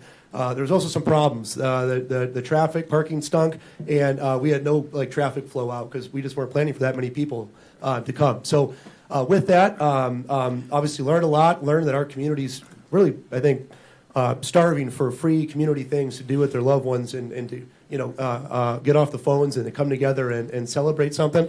And so obviously this year, with it being the America's 250th, we want to do it bigger, we want to do it better, we want to do it safer. And so again, we're coming to you to ask for your potential support on this event. So maybe some highlights for the event. Again, it's going to be on the 4th of July. We'll have family programming, patriotic-themed, hands-on activities for kids, inflatables. It's going to move into the entertainment of the night. We're working with a pretty exciting band that would start off the night, and then the symphony would play that evening. And then we are ending with a fireworks show, and again, not yet announced, but soon to be. We've actually coordinated to get a drone show, first ever in our community, a coordinated firework drone show and symphony performance, which again, something that honestly a lot of people in this community, including myself, have never seen. Again, want to keep that event free, which is why we have a lot. There's obviously expenses. We're being very mindful of that. Our fiscal agent is a 501c nonprofit, so again, our group has been hired to put it on, but we have to go out and raise almost $125,000 of the dollars privately, which we feel confident in doing. And again, we've approached the city of Bismarck, which they've supported the event and helped step it up. Some other local partners, the chamber, the CVB, and so today we thought we would like to ask you guys to see how could we as a community come together and help put on a really good event. So I had a bunch of notes. You said it, Wayne. It's pretty nervous up here. Commissioner Munson, sorry, I shouldn't have said that. So again, I guess I'd open up the floor, answer any questions. I do have some packets I can hand out afterwards, but appreciate the time to be here. Commissioner Bakken. John, is the state involved with this as well? The state is not. And actually, while I was at the Capitol for 30 years, again, while the state obviously, great folks at the state and work on the grounds and everything, there was never a financial support from the state. And I think that's just the location. Just the location. Yep. So the state is not involved, and this is really kind of our, Because I think that was a lot of misconception for a lot of people because it was at the state Capitol grounds. It was like, oh, the state's putting this on. It really wasn't the case. That's correct. It was all through again support. And actually, the Burleigh County, I believe, used to be a supporter of this event, as well as the city of Bismarck. But again, the majority of the funds are privately raised. I think in the past, we would put $5,000 towards the fireworks. Where did you say the venue is? The NDU Resources Community Bowl. And what's exciting about that is it's a large venue. Again, obviously, you got Bavendick Field there. You have the bowl, the seats. Our hope is we put our stage in the Bavendick Field kind of facing the river. And so there's about 4,000 people that can sit there, and that's for the inflatables, food trucks, things like that. And then what we plan to do this year is broadcast the performance on the video screen, so that again, it was wild last year. They found a gate that they forgot about, like it was covered in ivy. People were coming through this thing. It was rocking. So now we'll have more of a formal plan for all that, but people can sit in the bowl and actually see the performance, and then the fireworks shoot off right in an open lot right by the river. And what's exciting about this location is in the future, obviously, there's potential riverfront developments. There's just, there's a lot of things around this area. The height, people can see it in North Bismarck. So, the location's kind of exciting for the future of the event as well. So Mandan and Morton County can see it really well from over there, right? Yeah, and I don't know if you guys heard Mandan. If you want to get in the rivalry, and I love Mandan, yeah, I'm a big Mandan fan too, but live in Bismarck, very proud of that. And, they are planning a epic July 3rd show, if you've seen that. And so, yeah, I think it's good to have a little friendly rivalry sometimes and maybe do something a little different and put our stake in the ground too, which is what we're trying to do.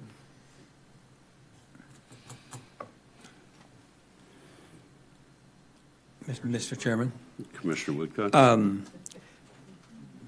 I was trying to get the mural built on the Provident Life building. That got financially out of hand, so we did commit to that project, $5,000 from last year's community involvement fund and $5,000 from this year. So that was $10,000 there.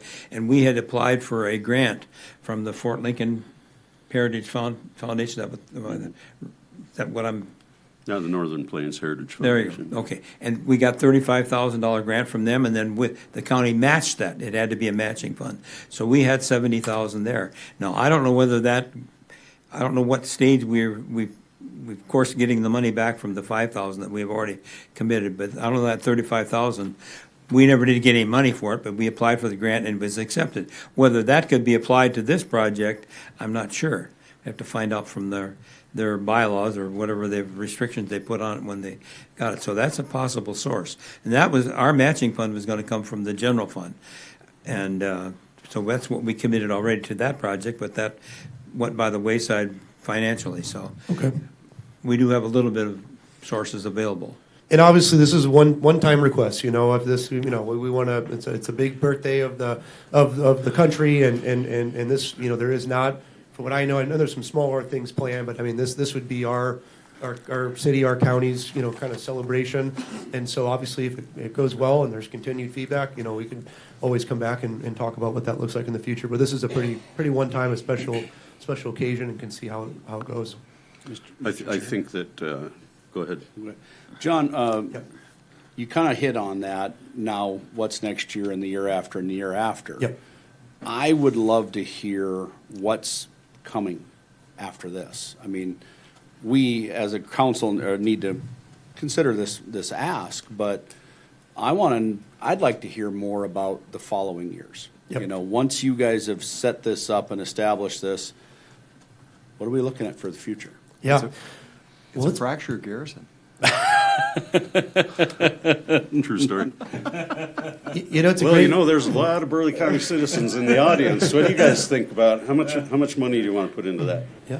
Oh wow. Poll. The sheriff's back there taking Yeah. I agree. Motion carried. Yeah. Okay.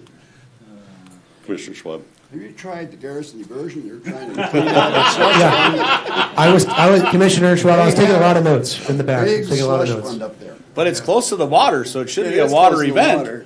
Well, it might rain. Who knew? I would say find an application for that. But they're giving big grants. They actually said, you know where the grants are? We gotta get rid of this money because the legislature's gonna find out Okay. what they did, so help them out. Okay. I took a lot of notes. I am not afraid to ask anybody. Well, I think they'll put on good quality community of life events for our residents. So. I think there's some questions that we need to have answered before we commit to it, though, like what's the deal on the funding with this other grant thing and whatnot. So I would suggest put you on the agenda for the next commission meeting, and when we have some additional information, we'll discuss it again, okay? Yeah, please let me know of anything we can provide or help with. Right. Yeah, appreciate the opportunity and the time. Okay. Thanks, John. Appreciate it. County Engineer Shriak. You got page 26 to 44. You want me to read it? Purchase agreement and payment, sale of equipment, authorization to advertise for tractor bids, purchase agreement and payment for skid steer, proposed 2026 construction program, Ponderosa Riverside Village resolution, and authorization to advertise for road project bids. Welcome, Dan. Mr. Chairman. Did you bring lunch? We have quite the list tonight. So this will just start at the top. The first item I have on the agenda is to authorize the Crawford County officials to accept the vehicle quotes with Nelson Auto Center for two new pickups and make proper payment arrangements. Just a little bit of background. During the development of the 2026 Highway Department budget, the Highway Department set aside $118,000 to purchase two new pickups.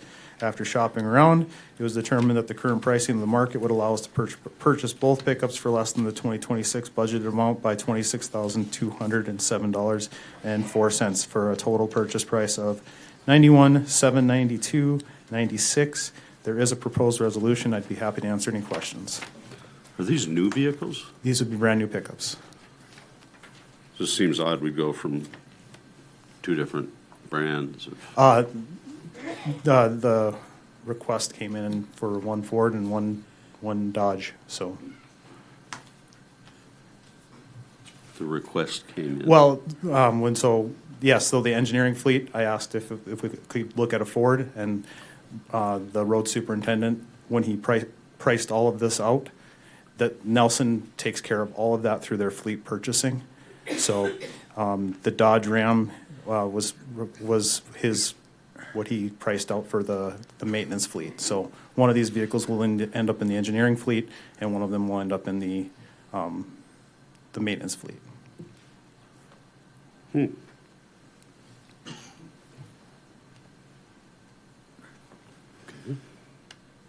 of surprises me. I didn't know that we based the purchasing decisions on the personal preference of individual departments. But Commissioners, what are your wishes? Do the pickups run? I would assume they will, because they're going to be new. Meet specs? The spec was 1/2 ton and 1 3/4 ton. Move to approve. Second for discussion. Motion and a second. Further discussion, go ahead. The one question I had on the vehicles, it's not a long box. Is that going to be an issue as far as flexibility for what we may be needing those vehicles for? So you're talking the 3/4 ton? Well, on the one, it's a 5.5 foot box on the Super Crew? Yeah, so most of our vehicles on the half-ton side are 5.5 foot boxes.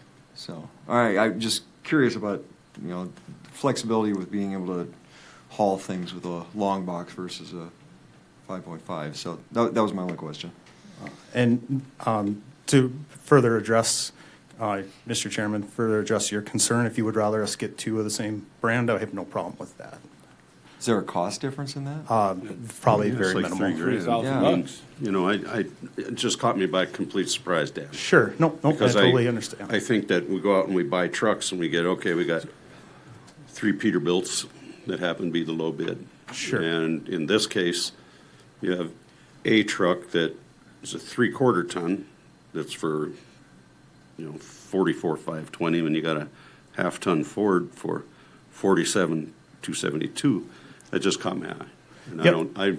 I'm not sure that that's how we should be. I mean, do we? So we did have quotes from 80 Ford, Pucklick, and I believe he received quotes from one other one. Obviously, those would have been the same brand. Mm-hmm. And when he priced this out, the comparable Dodge was right there as well. So, like I said, if that's the direction, I can certainly make that happen. So, Mr. Chair. Commissioner Munson. Dan, so why 1 half-ton? Why wouldn't we just buy 3/4 tons? for the engineering fleet. Okay, what differences do they need that half-ton as far as the? So an inspection vehicle. Okay. This one would, Less fuel we're not really mileage. pulling anything for that and things like that, so. Okay. This would go into the inspection. Less overhead. Less overhead, less fuel.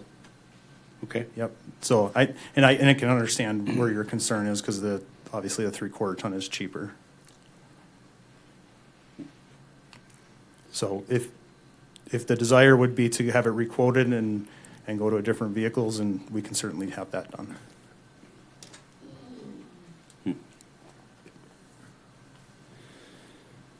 Well, I don't. I'm good with it. I'm good, yeah. Call the question. Okay. Do we have a motion and a second? Yeah. Call the roll. Commissioner Schwab. Yes. Commissioner Woodcox. Yes. Commissioner Munson. Yes. Commissioner Bakken. Yes. Chairman Bittner. No. Motion carries. Thank you. Go ahead, Dan. All right, second item is the sale of equipment. Action requested, authorize the proper county officials to sell the used equipment listed in the next page. Background, the highway department would like to sell attached list of surplus equipment. These units have been replaced with other units that are no longer needed by the highway department. There is a proposed resolution. I would stand for any questions. Commissioner Bakken. And this is more to Commissioner Munson, I guess. Which one of these vehicles would be suitable to pull out of the sale repertoire for our part-time parks employee? The only one I'm thinking of is probably the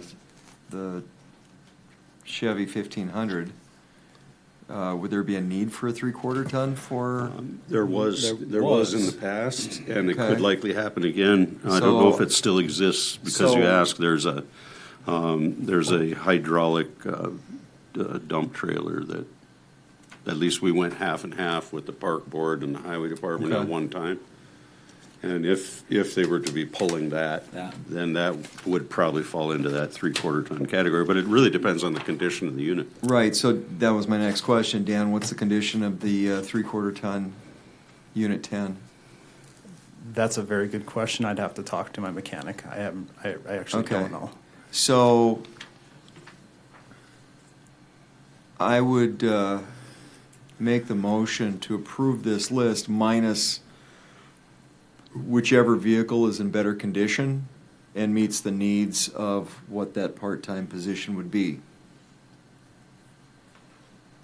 Second. Okay, we have a motion, and a second. I think we understand the motion, Yep. so. Mr. Chair, I think the conversation is correct, and we'll lean on Dan's mechanic to give us that guidance. Half-ton is really what we need today, but not tomorrow. And Right. Commissioner Bittner's conversation we had last week about the dump trailer, that 3/4 ton, if it's in good shape, that makes the best choice, I think. Yeah, and We I can make can, that, you know, he'll make that call based on the conditions. so. Yep. Okay, any further discussion? Call the roll. Commissioner Woodcox. Yes. Commissioner Munson. Yes. Commissioner Bakken. Yes. Commissioner Schwab. Yes. Chairman Bittner. Yes, motion carries. Next. next item on the agenda is to authorize the proper county officials to advertise for two new mower tractors. As part of the approved 2026 Burleigh County Highway Department budget, we have requested the purchase of 2 new mower tractors to replace 2 of our older higher hour units. The new units will replace a 2005 Challenger unit and a 2005 Challenger unit. The existing units will be sold under public auction at a later date. Move to approve. Second. Motion and a second to approve the bids for the, or to approve, yeah, bids. We're replacing these tractors that have 16,000 hours on them. Wow. If you go back to that conversation we had, they're very high hours. Shows good maintenance. But it's, we had that conversation before, and I agree that these things are used during the winter for snow removal and whatnot also, and they're getting to be enough high hours that it's kind of risky for staff to be in that sort of thing. Any further discussion? Call the roll. Commissioner Munson. Yes. Commissioner Bakken. Yes. Commissioner Schwab. Yes. Commissioner Woodcox. Yes. Chairman Bittner. Yes, motion carries. Go ahead, Dan. All right, next item is the purchase agreement for a payment for a skid steer. Action requested, authorize the proper county officials to accept the quote with Acme Equipment for 1 new Kubota skid steer and make proper payment arrangements. During the development of the 2026 Highway Department budget, the Highway Department set aside $100,000 to purchase a new skid steer. After receiving quotes from 4 dealers, we recommend approving the purchase of a 2026 Kubota model, there's a model number, for a total price of $81,259.22. $18,740.78 less than the budgeted amount. We did get quotes from all the major players. This was the cheapest one that met all of our requirements. Move to approve. There's a Second. proposed resolution. Okay, we have a motion and a second to approve the purchase of the skid steer. Any further discussion? Commissioner Schwab? If, in going through this, I think, realize the amount of money we're saving. And that's probably gonna go to crushing rock, right? We have various other things that we'd like to put the money towards, yes. So the bids come in good. Good. Anything else? Call the roll.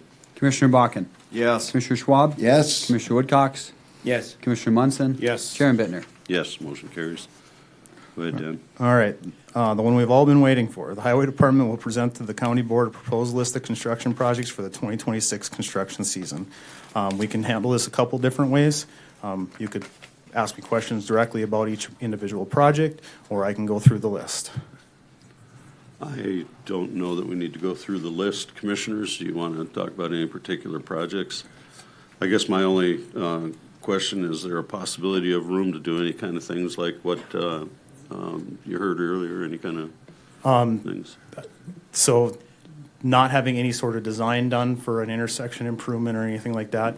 Obviously, when we did that one on 80th and Highway 10 last year, it ran roughly $1 million, so we'd have to figure out where we'd want to cut. Some of these projects are tied to things like flex funds, which we were very fortunate on this year, so I just wanted to call that out to your attention. Sure. We ended up getting for 2027, about a $5 million bridge project that we'll only have to pay for the design on, preliminary engineering on. We also received a flex fund project for 71st and Centennial Road for a microsurface project, including a little small piece of 71st Avenue from Aleutian Drive to Centennial Road, and that also includes lighting around the curve, which people have been clamoring for quite some time. Sure. And then I want to call out Morton Township submitted a project, and they ended up getting a $750,000 grant from the state of North Dakota through that flex fund as well to do some graveling and some culvert repairs. So, I mean, did very well with the flex funds this year. So. Okay. All right. Thanks. That's all I had. I would move to approve. Second. Motion and a second to approve the 2026 construction program. Any further discussion? Call the roll. Commissioner Schwab. Yes. Commissioner Woodcox. Yes. Commissioner Munson. Yes. Commissioner Bakken. Yes. Chairman Bittner. Yes, motion carries. Item number F, I just want to, I'm going to have you go through it, and then I'm going to invite, well, anybody that wants to speak about it, but Susan Gorenz for sure, okay? Sure. Mr. Chairman and Commissioners, action requested is to authorize the proper county officials to create this Ponderosa Riverside Village Special Assessment District. Just a background, the residents of Ponderosa Riverside Village subdivision have requested that the Burleigh County Board create a special assessment district under North Dakota Century Code 11-11-55.1 for the paving of roadways and for the application of chip seal to the existing roadways within their subdivision. We have received a petition with which what appears to be at least 60% of the local residents. The Highway Department is requesting that the County Special Assessment Screening Committee meet to review the petition and consider the feasibility of the project and then the predictability and solvency of the district. Recommendation for approval or rejection will be brought back to the county board at the next county board meeting. There is a proposed resolution to that effect. I just wanted to add that we're on like step 6 of the 23 steps. The next step would be for the screening committee to meet. After the screening committee meets, we'd come next to the next board. We'd set a resolution for necessity and set the public hearing date at that time, which would likely be the first meeting in April. So I just wanted to preface that whole thing with that. So there will also be ample time to have public input and whatnot. Yes, sir. But since Susan asked me ahead of time if she could present, I'd like to hear from her. Okay. Okay.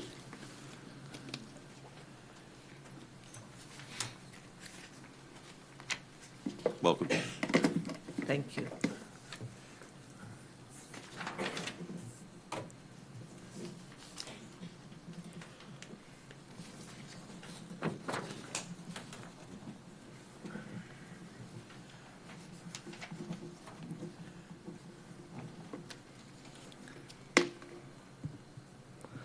Good afternoon, Mr. Chairman and members of the committee. I'm Susan Gorenz.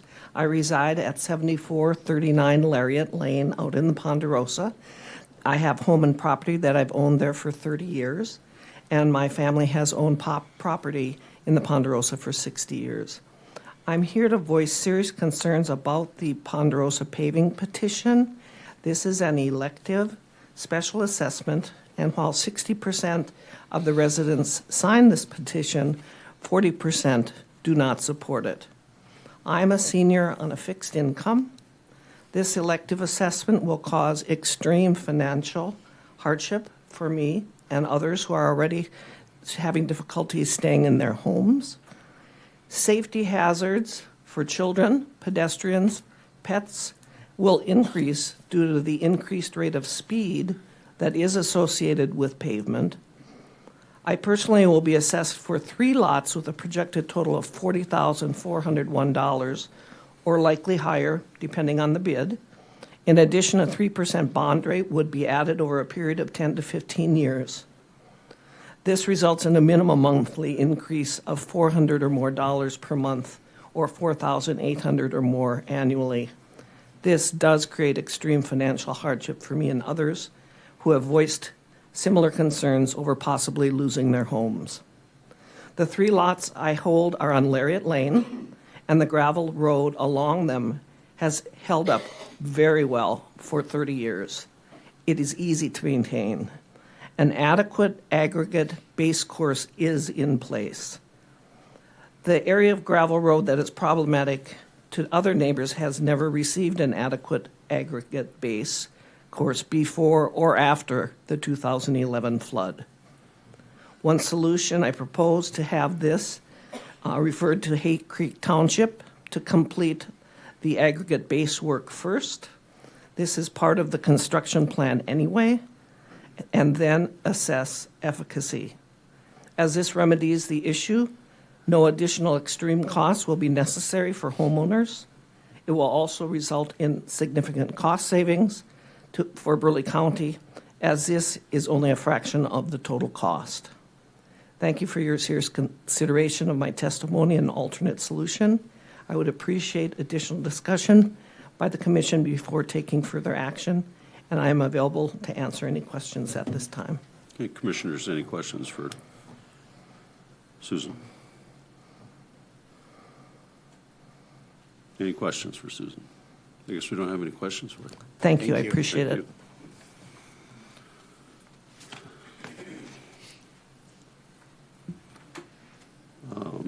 Hang on a second. With respect to your ask about additional discussion by the commission before taking further action, this, how do I put it? This is before us because of the request of the residents. You know, we didn't bring this up, just like we didn't bring up the OHV thing or whatever. This is a request from the citizens. So there will be ample time for more discussion and public hearing as we move forward with that process.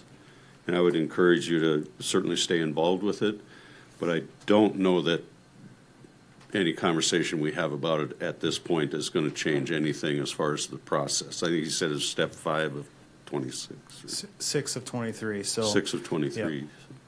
There's a long way to go to get there yet. Okay, go ahead, Dan, what you want to add? No.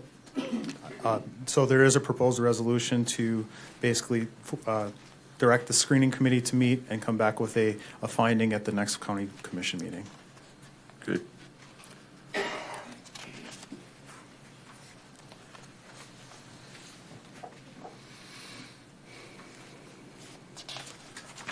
Okay, commissioners, you have a resolution in front of you. What are your wishes? I'd move to approve to move the process forward so we can have that discussion. Second. Okay, we have a motion and a second to approve the resolution in order to move the process forward. Any further discussion? Question I have, Dan, are you a member of the Special Assessment Screening Committee? So Or who is? Yep. Mr. Chairman, Commissioners, the screening committee is made up of 3 people. Happens to be our portfolio holder, so Commissioner Schwab, happens to be myself, and then the auditor. So we meet, take minutes, we make a recommendation to this board, and then we bring it back to you with our recommendation to move the process forward or not. Okay. So. Thank you. I appreciate that. Any further discussion? Call the roll. Commissioner Woodcox. Yes. Commissioner Munson. Yes. Commissioner Bakken. Yes. Commissioner Schwab. Yes. Chair Bittner. Yes, motion carries. And again, that's just moving the process forward. You're certainly encouraged to continue to be part of the discussion moving forward. Okay, Dan, road project bids. Yep, so, Mr. Chairman, Commissioners, the last item I have on the agenda is the authorization to request authorization to advertise for bids for the following projects. Project SFP 000126, which is Apple Creek Road Phase 2. This would take place from the end of Phase 1 to our bridge project east of 80th Street. So that's where our tie-in would be. This would be a very similar project in scope of what we did on the first phase, which was a cement-treated base and new asphalt surfacing for that particular area, and then some culvert work and some lighting to go along with that project as well.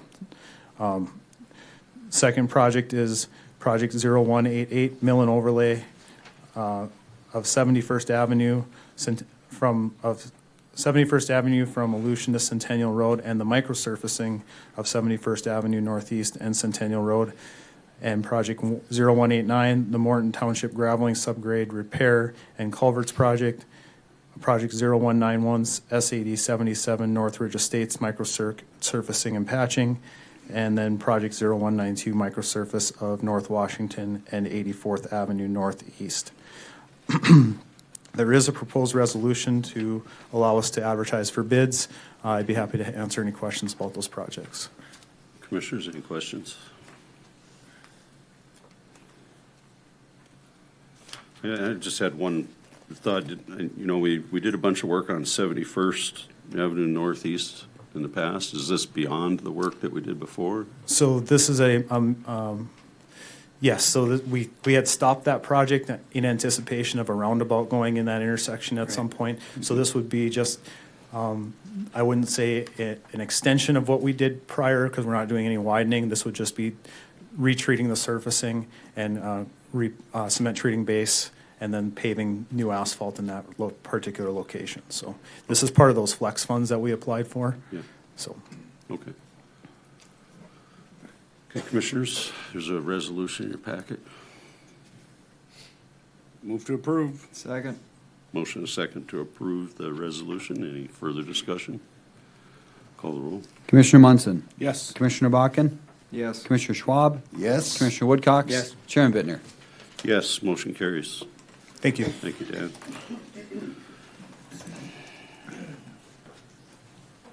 HR Director Binder. Chair? Yeah, There's a gentleman that would. Can I just ask a quick question? sure, come on.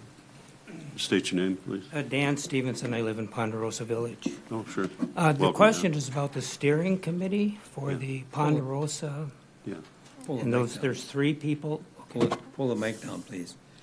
Oh, There you go, there you go. There we Thank you. go. Thank you. There's 3 people that's on the steering committee, Yes, that's. and they're going to make a decision about whether or not the proposal comes back for you. They'll come back with either a yes or no. Right. So without any input from the people who, want this to go through, so it's just up to those 3 people? Well, I guess I should clarify what those 3 people are supposed to do.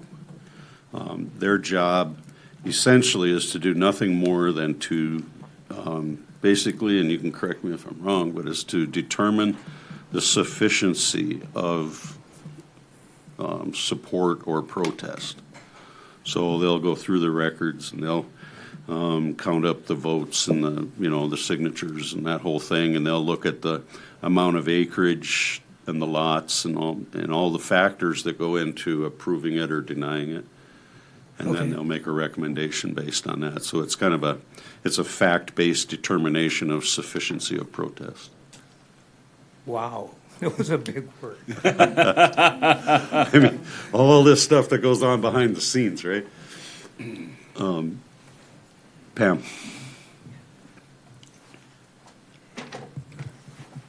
Okay, Chairman Bittner, Commissioners. My 2 items are actually follow-up from the special commission meeting on January 29th, where we discussed the finance and treasurer department structure, and also the RFP, and we also discussed the highway and going forward, how that was going to work out. So I put together kind of what we are looking at for the finance director position. We don't have a CPA candidate, but we do have the deputy finance director. Unfortunately, a lot of our vendors that we work with, banks and other vendors, are looking for a finance director, interim finance director that they can do business with. Just because of the past history, we've had some turnover on some authorized signers, so they want to make sure that they're dealing with the right person. So I'm requesting that we, in interim, make our deputy finance director the interim finance director. This is not a permanent appointment. This is just an interim appointment. Move to approve. Second. We have a motion and a second to approve. Any further discussion?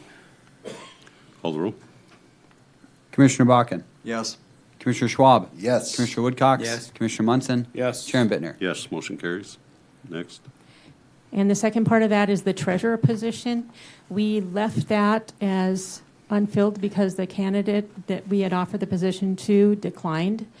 And we did go back, and we do actually have an internal candidate, and there was some confusion why this internal candidate didn't apply. They were thinking that we needed a CPA for that position as well, and we do not. I would suggest that we open the treasurer position up internally for a week to see if we can get the candidate. The current employee that we have on file has more experience than the second person that we were going to offer the position to. We decided not to. She has more government experience than the first candidate that we did offer it to. So we do have someone that would have been qualified had they applied. And because we didn't get anyone to take the job because it got declined, and we chose not to go with the second applicant, that we should be able to open it up internally. And if you want internal, external, we can open it up, but we're still going to get a lot of what we got the last time. Commissioners, we talked about this ahead of time. I'm okay with doing this. Move to approve. Second. Gosh, you know, Pick it's one. it's like an echo in here. No. Motion and a second to approve the request. Any further discussion? Call the roll. Commissioner Schwab. Yes. Commissioner Woodcox. Yes. Commissioner Munson. Yes. Commissioner Bakken. Yes. Chairman Bittner. Yes, motion carries. And the third thing is we're getting a little slim on the actual heavy lifting in the finance and treasurer department. So we're looking to open up an accountant position, an accountant 1 or 2, to go outside and recruit for that position. We have a lot of different things that when we had the accountant 2 on the finance director side, they were doing like our assets, logs, and other liabilities and helping with insurance. So with the skeleton crew that we have, some of that stuff isn't able to be done in a timely manner. And we need to start getting caught up on things. Move to approve. Second. Motion and a second to approve the position. And I hope what's the difference between 1 and 2? One's a higher level than the One's a other.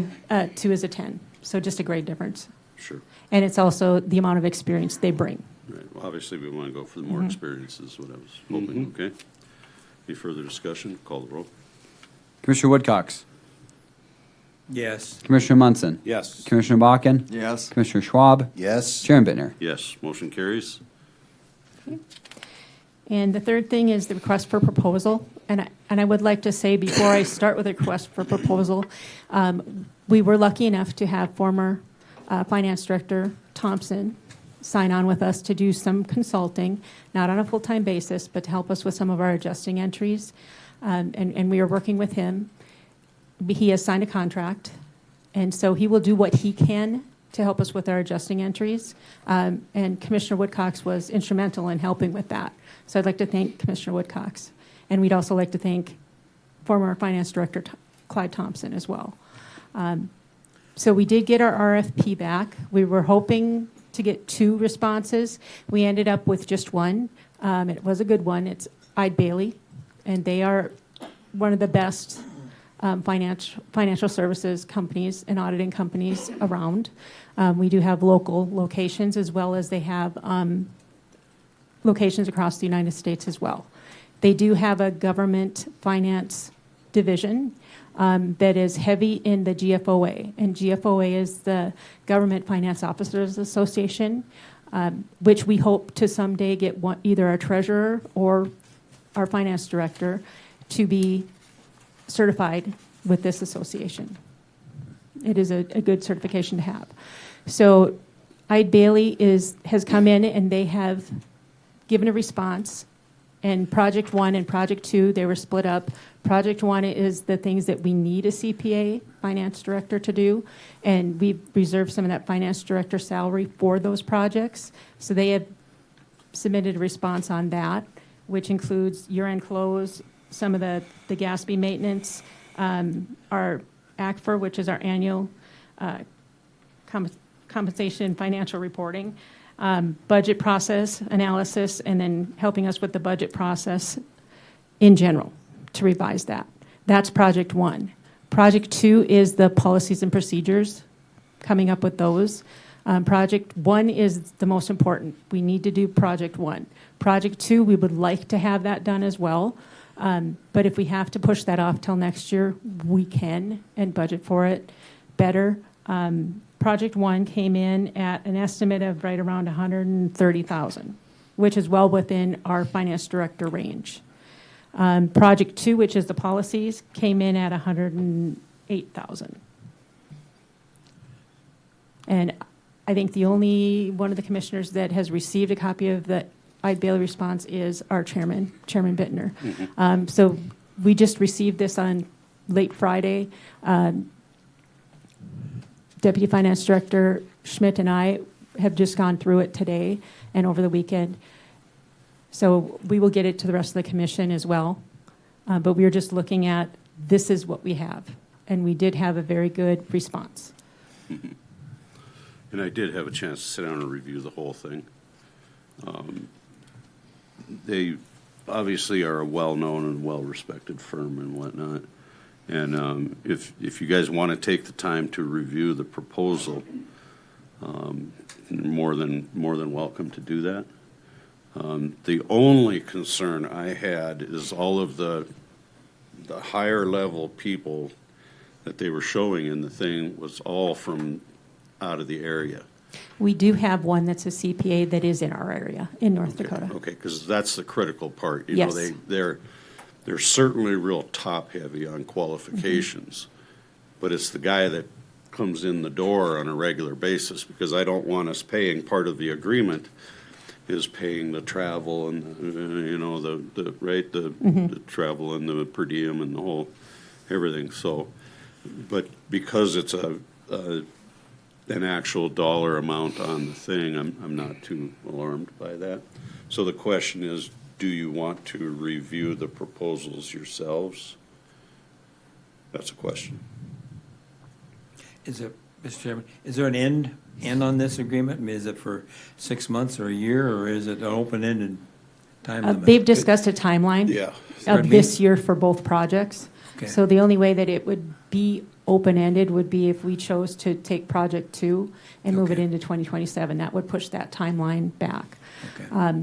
There are no plans right now to have them as ongoing, but if we wanted to have them help perform our audit instead of our current vendor, we could contract with them as well. It would be right around the same as what we pay currently. Right. And by the current auditor, I think what you're referring to is the state auditor, you know. And so. So I think the bigger question is, do we want to do both projects this year?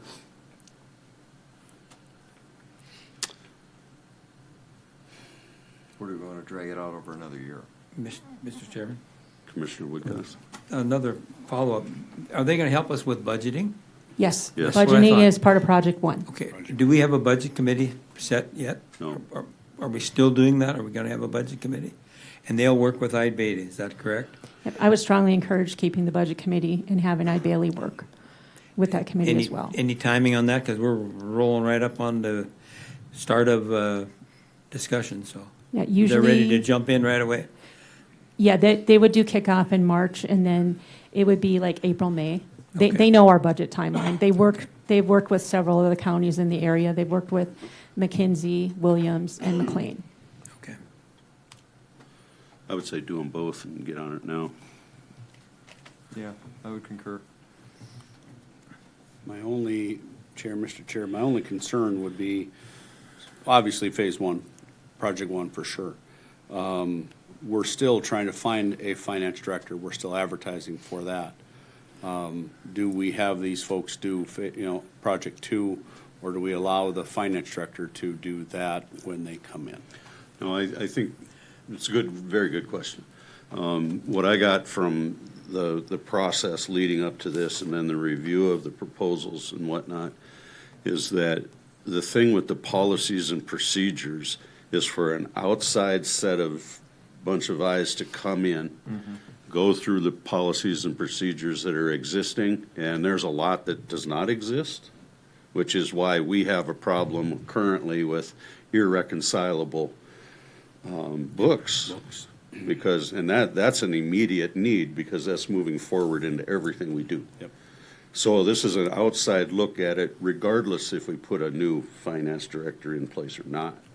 And I think the need is so critical that time is of the essence, in other words.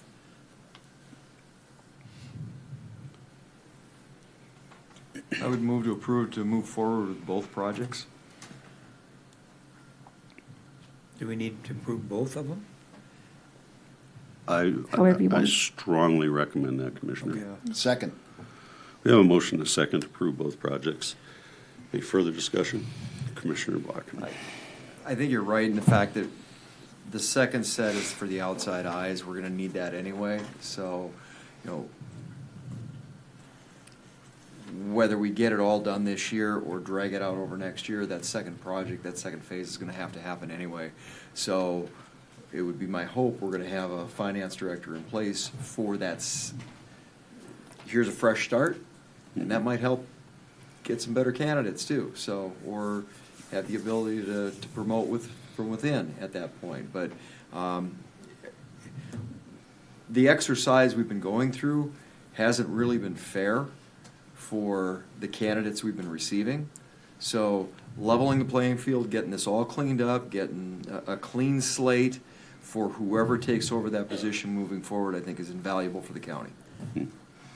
I would have to agree with that, because I can tell you that even if we hired a new finance director tomorrow, wouldn't know anything about the operations, policies, procedures, Right. anything that's been going on anyway.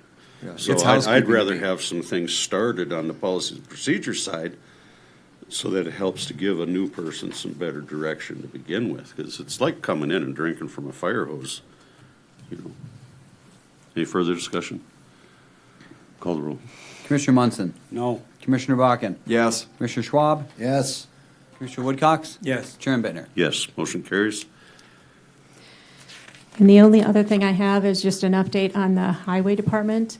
We did negotiate with our current county engineer, Dan Shriak, and we also are in the process of reclassifying the assistant county engineer position for Casey Einram. So we are well on our way for that. Thank you. Thanks. Okay. Thank you, Pam.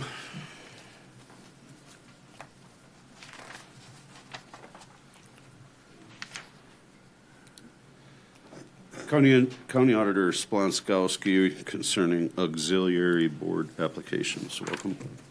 Good evening, Chairman and Commissioners. Yes, so on our auxiliary boards, we had one more sitting out there, and that's the Burleigh County Reorganizational Committee for the schools.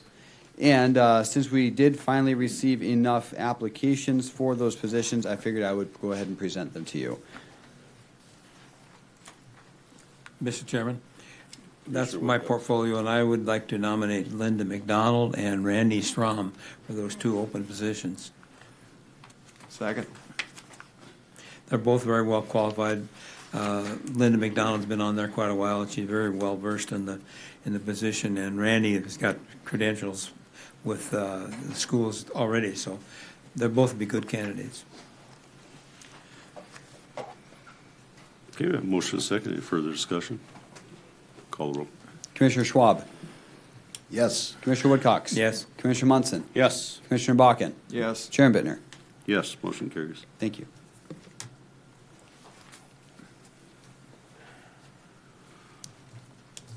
Okay.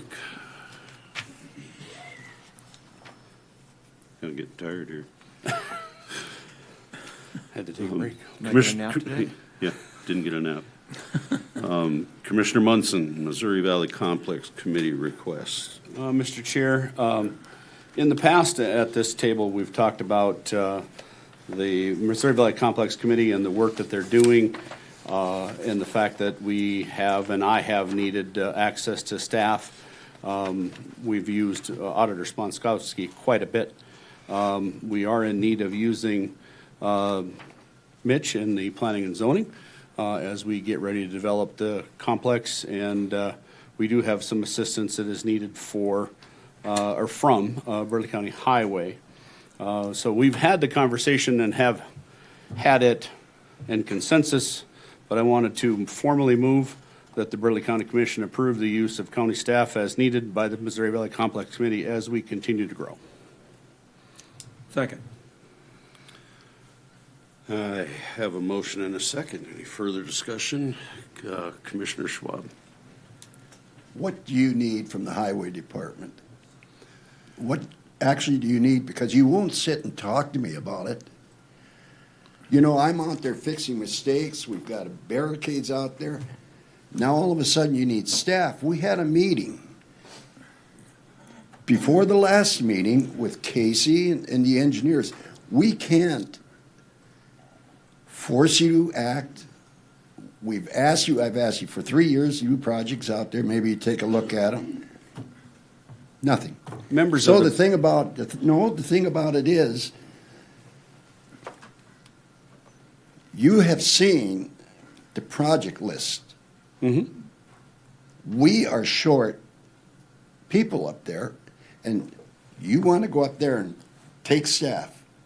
Roads are our job, not developing the fairground.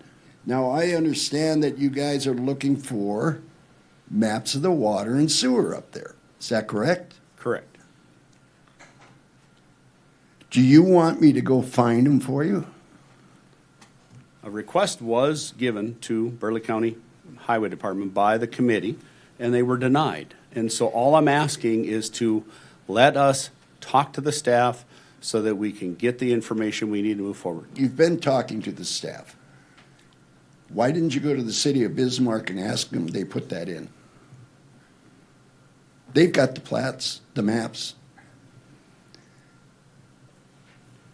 You know, I really have a problem. We've really structured that highway department for maximum work done. And we can't be pulling engineers and staff to do this and do that. We're short 2 people. So the question is, what is the most important thing? Safety or having these people run around inspecting docks and stuff? We are putting in the docks. We are going to, at my direction, we're going to put that culvert in that collapsed that should have been replaced. But it's your portfolio. You've got to run it. I'll run the portfolio for you if you want. No. Okay. Mr. Chairman? Go ahead. I had a conversation with the chairman of the Missouri Valley Complex Committee, and they wanted to have a meeting out at the Highway Department because we've got a great meeting room with all the electronics, all the cameras, and all the recording devices and everything, because I was involved with that when we first put it in, and you denied them the access to that. That's the one complaint I had. Why won't you allow them to have a meeting out there? There is a reason for that. Okay. Number one, we have expensive equipment in there, and we use that equipment to record meetings, etc. Right. The engineers run it. So you're going to be pulling staff. Number two is we pay $18,000 for the rent a month for this place here. There's a meeting up here where the commission even meets, the meeting room. They got recording. We have recording stuff here. Why aren't you using it? Well, when we put that in originally, when it was first built, that was supposed to be for other meetings of other, not just the highway department. It's a beautiful room, and we're not using it. All they want to do is have a meeting. What do you mean that we're not using it? You're not allowing anybody to use it other than what they are. It was meant for everybody else. Well, Original Commissioner, I'm looking at is disturbing people. Commissioners, I want to address that little topic there, Commissioner Woodcox. I was there at the time. I don't remember any conversation about the highway department having meetings for other departments. It was available because that was the intent, to put all the recording and the TV and all that in there, and so other county functions could happen there. We've had other things that I know of that are not exactly highway department. Anyway, I'm just asking the question. To me, it's a perfect place to have a meeting for the complex committee, and you wouldn't allow it. So that's. It's a perfect place upstairs. I think moving forward, I would recommend the Provident building for these sort of meetings and everything under one roof. In the future, yep. And I think that what's the problem with meeting at the 4-H building or here or anywhere? Because everybody meets here. You know, the Water Resource District, the Planning and Zoning. What's the problem with meeting here? And thirdly, staff from the planning department. I don't want to rain on his topics or whatever, but the planning department is short-staffed as well. Mitch is having a real difficult time keeping his head above water.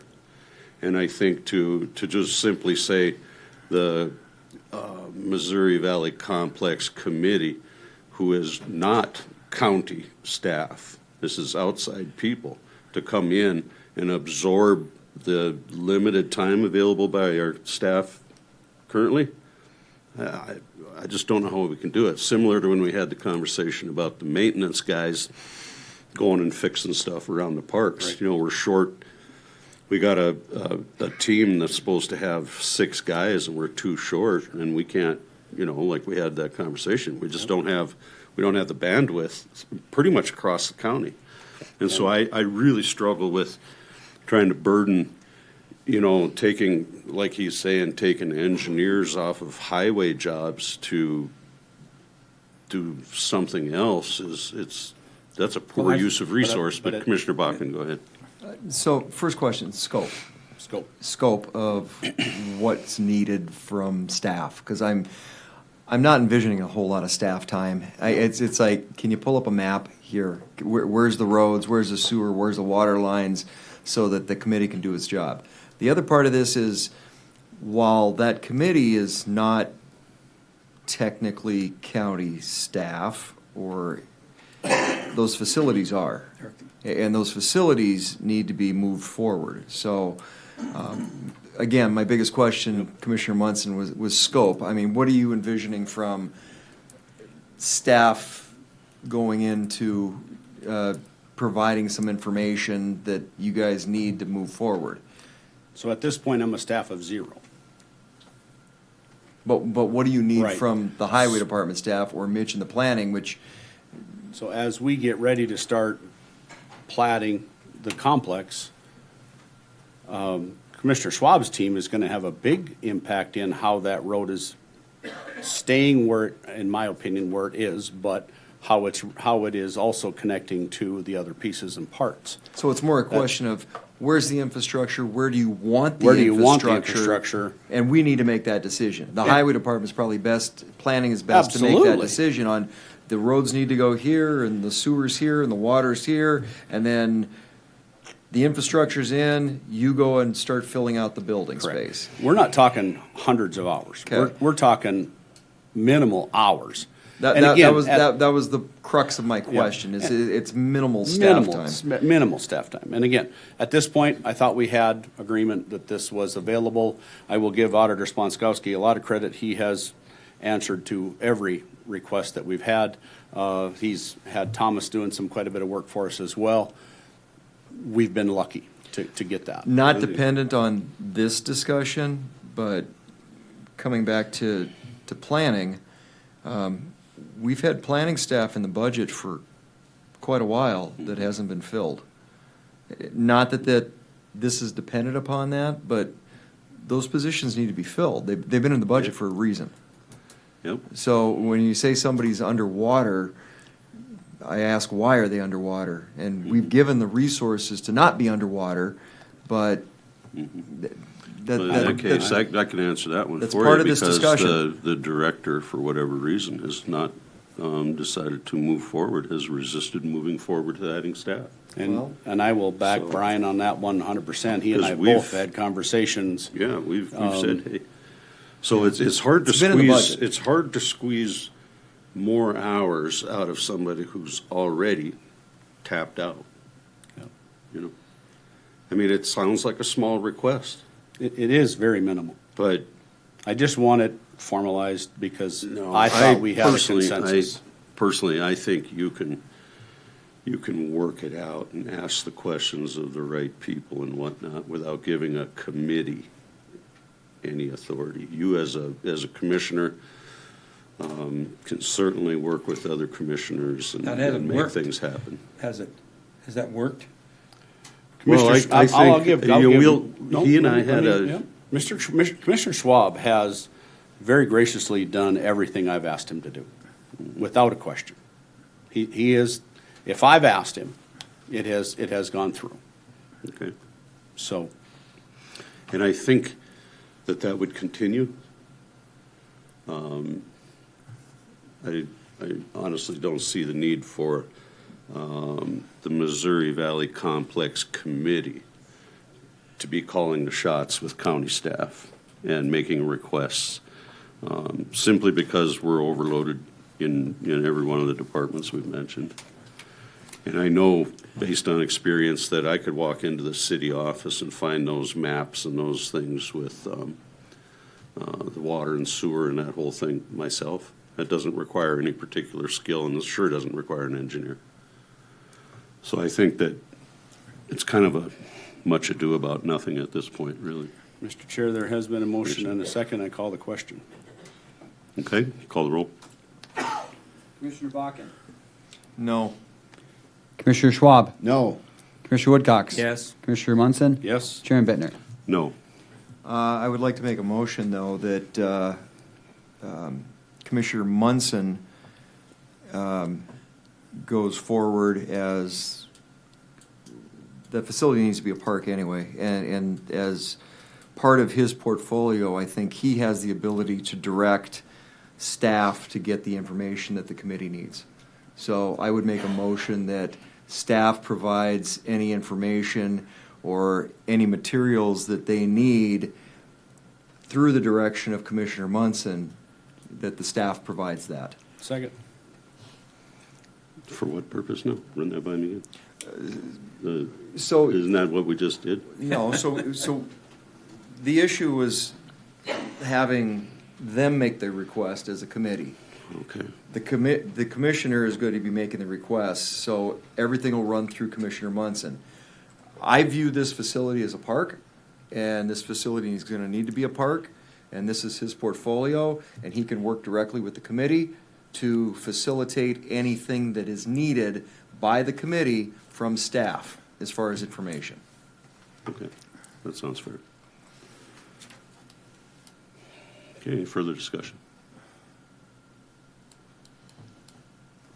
You know, I kind of think this is kind of foolish. We have a choice here. There's meeting rooms, like you said, out at 4-H. There's meeting rooms upstairs. My concern is people having meetings, and then we need a flash meeting of people coming in. We get bridges going. We have probably the most aggressive projects this year than ever.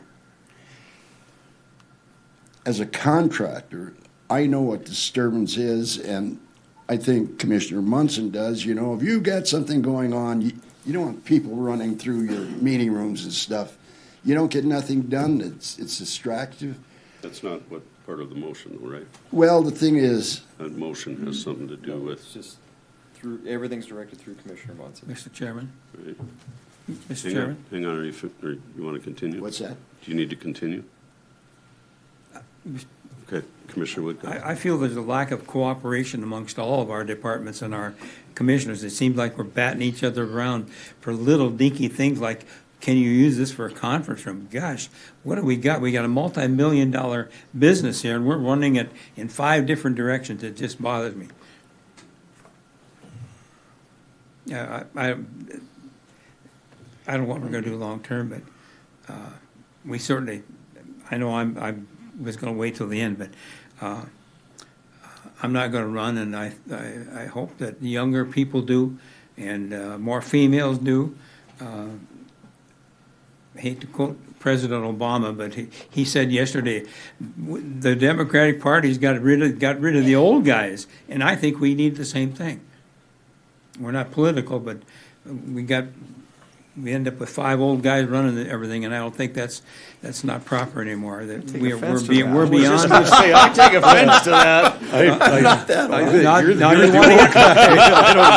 Now you talk about interrupting. You were interrupting, and I don't appreciate that. I don't like to interrupt anybody. I probably do, but I just think we need a new vision, a new outlook, and we're not getting it. We're getting a lack of everything. what is everything? Okay, any further discussion on What the is motion? everything?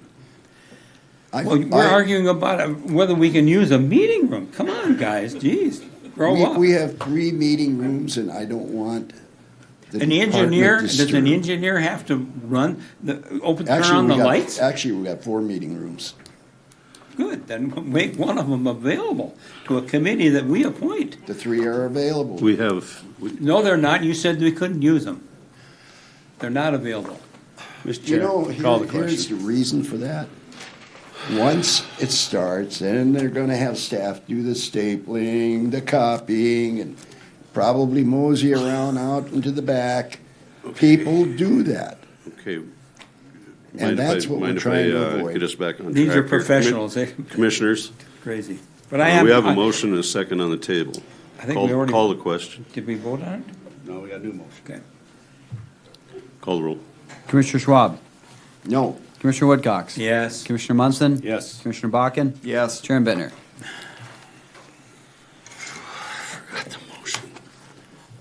Allowing me to be that person that asks staff for help, rather than the committee. Everything's directed through Commissioner Munson for the assistance of them. No. What I think you need to do, Commissioner, is, I'm not opposed to that, but I think that you should certainly be working with the portfolio holder more closely. You and I talked about that already, and I'd like to see that, because I think we can get beyond this little contest that's going on, okay? That goes for both of you.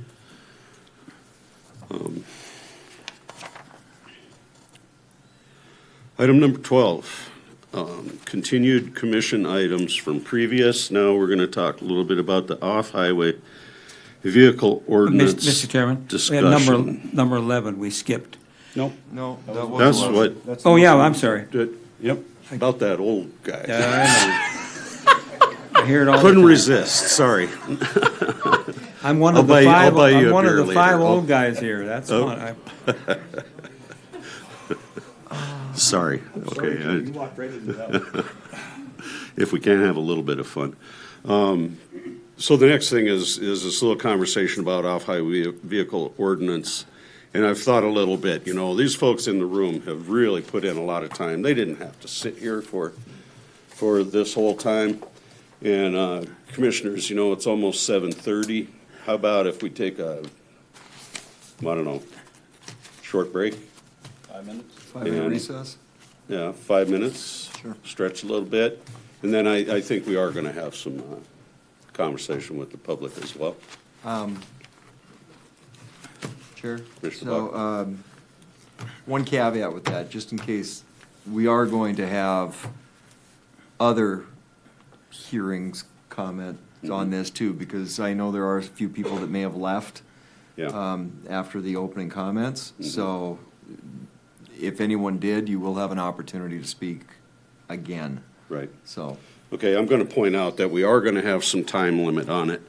I think it's reasonable to have a couple minutes. I don't think anybody needs more than a couple minutes. And if your comments are going to be repetitive and whatnot, I just don't think that's necessary. This is not a head count situation, and we do want information, but we will take we'll take until 7:30 according to that clock. Okay? Okay. We'll take a break and then we'll come back, folks, okay?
Ordinance, I remembered here that I've got a letter that was sent from Bismarck Planning, and if any of the Burleigh County Commissioners have a concern with a voluntary land annexation into the city of Bismarck, there's a City of Bismarck Commission meeting scheduled for Tuesday, February 24th at 5:15 in this room. I'll hand the letter off to the auditor afterwards in case anybody has Where's any it at? issues. Here. No, I mean, where's the property? Section 12, Township no, 42? Lots 2 through 11, Block 2. Lots 4 to 14, Block 11. Lots 1 through 6 of Block 12, and all adjoining right-of-ways, Promontory Point 6 edition. Top of the hill. And it includes 10.91 acres, and it is a landowner request. So I do appreciate the city of Bismarck doesn't do forced annexation. Okay, moving forward with the proposed OHV ordinance. I want to make very clear, and on the advice of the state's attorney, she had a conversation with the auditor. When these agenda items come out and the agenda packet comes out, it actually is published online, probably like the Thursday or so before the meeting. The agendas always close at noon on Wednesday, and the agenda packets and that information is generally available on a Thursday. And the reason for that is it gives commissioners time to look into these different things and have whatever conversations they need to have in preparation for the meeting. So this information actually was published with respect to Commissioner Woodcox's question earlier. Do any of the commissioners feel that we need to read it, or what are your thoughts on it? Because this is not a hearing on the title. It's not a hearing on the thing. Personally, I would like to have a time limit on the discussion and limit discussion to things that have not been discussed already. But I would like to give the public that has certainly sat here through this whole long meeting an opportunity to address the board. Anybody have any issues with that? Commissioner Bakken? Yeah, at this time, I don't think we have to read it because it's not in stone. I think most of the people that are in the room, I give them enough credit to, they're probably versed in what the city ordinance looks like. But I would like to hear their input, and I think that's what we're here for tonight. Mm-hmm. So I'm certainly, I don't have any problem with that. If anybody wishes to speak on this proposed draft, why don't you come to the podium and give your name and your address, and we'll hear you.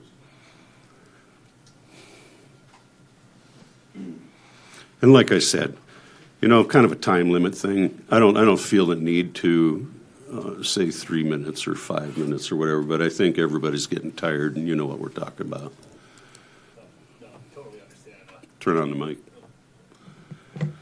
Thank you. No, sounds fair there, Brian, and thank you for opening this back up for discussion here. I'm David Fisher. I spoke a little earlier. Kind of some main points I'd like to bring up, or maybe I'm on some acreage. We graze horses on my property throughout the summer, and we have ATVs. I've grown up my whole life with them. I have no issues. I've heard that in a previous meeting that some of these horses are afraid to go 20 foot from a fence line, yet we have a trail in Morton County where ATVs and horses ride side by side. So I think that's a real opinionated thing. I'm a father of some younger children, and I'd like to give them the chance to be able to go out, ride in the ditch with their father or their mother, and not have a big ordeal to load them up and drive them 4 miles out of town. There's maybe a handful of people that might cause some of the issues we have. It's very minimal. So I think one of the biggest luxuries of living in the county is we can park trailers in our driveway. We can park 2 or 3 vehicles without an HOA telling us what to do, and I can fire up an ATV and drive down the ditch. I mean, that's a huge thing why a lot of people move to the county. So pulling that privilege away seems kind of unethical at that. Another point I'd like to bring up is since 1987, we've been requiring OHVs to license their vehicles. Currently, there's a $15 trail tax on that licensing fee.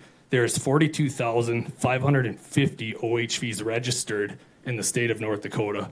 Every 2 years, the license is renewed, which comes out to $318,000 or more. And that doesn't include the $5 safety fee. That does not include the $5 plate fee. Where has that money gone? We don't have any trails. In fact, we have less than 75 miles of public trails in the state of North Dakota. So one of the things we did have was the ditch to ride in, and it was a public right-of-way. It is not your property. Pulling that right seems inadequate. We have Kimball Bottoms reclamation area, which is already really congested. So if I have to take my children down there, they're very small. There's a very heavily wooded area where they could possibly get run over by somebody who can't see them because it's very blind. It's a very hard area to ride. It's very sandy. It's not a place for a beginner, but the ditch was always kind of I would say a safer area for them to ride. Most of the trails that have been in place have been done by volunteers and donation money, not this tax. In fact, if you remember when Cycle Hut was still around, they actually donated various money to do clean up Kimball Bottoms, clean up the Mandan Trail, and etc., and mow it and pick up garbage and all the other things. So we're kind of looking at something, we're pulling a privilege, but a lot of the state has been paying for the privilege to drive on public roadways since 1987 and ditches, and so it just seems kind of unethical to pull that when we haven't moved forward with looking at some more trail areas. Our first response as a county commission is usually to regulate the ATVs and UTVs, and I think some simple things we could do to maybe remedy the situation before we push more regulations is send out a public notice, just like we do with pushing snow across your driveway and into the ditch, causing issues for the snowplow. Maybe we should send a notice out, the ditches are muddy, let's be respectful. Just simple little things as a county. And possibly look into maybe opening up a trail area down the future where we can take some of the congestion out of the ditch. It's been talked about, it hasn't been done other than Kimball Bottoms, but like I said, there is some issues with that area. I know some of the funding goes into patrolling Kimball Bottoms out of this, but Kimball Bottoms is also a public boat ramp and a public campground. And you will find some other issues that require extra patrols and other public boat ramps in the area.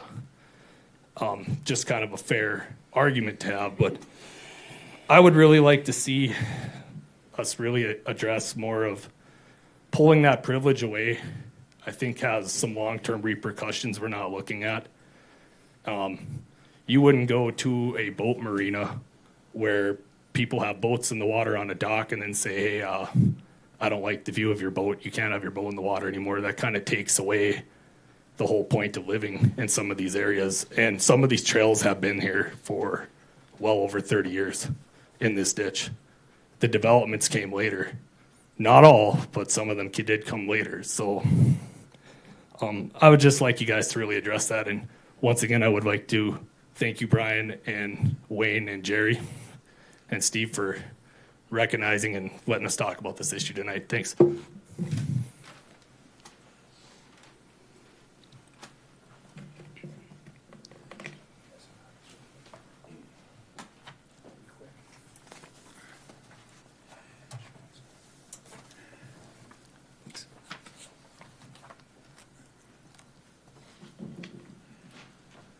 I'll be quick for you guys tonight. Good evening, Chairman Bittner and Commissioners. Signing quick. My name is Steve Playton. I'm with Action Motorsports. I stand up here today representing the 6 power sports dealerships in Bismarck and Mandan. We are in opposition to this proposed ordinance, and I just want to go over some facts tonight over what was presented last meeting to you guys, and talk through some of the things. So one of the topics was about service calls on OHVs was a big topic. As dealers, we wanted to dig into those calls and get some clarity on them and what they were.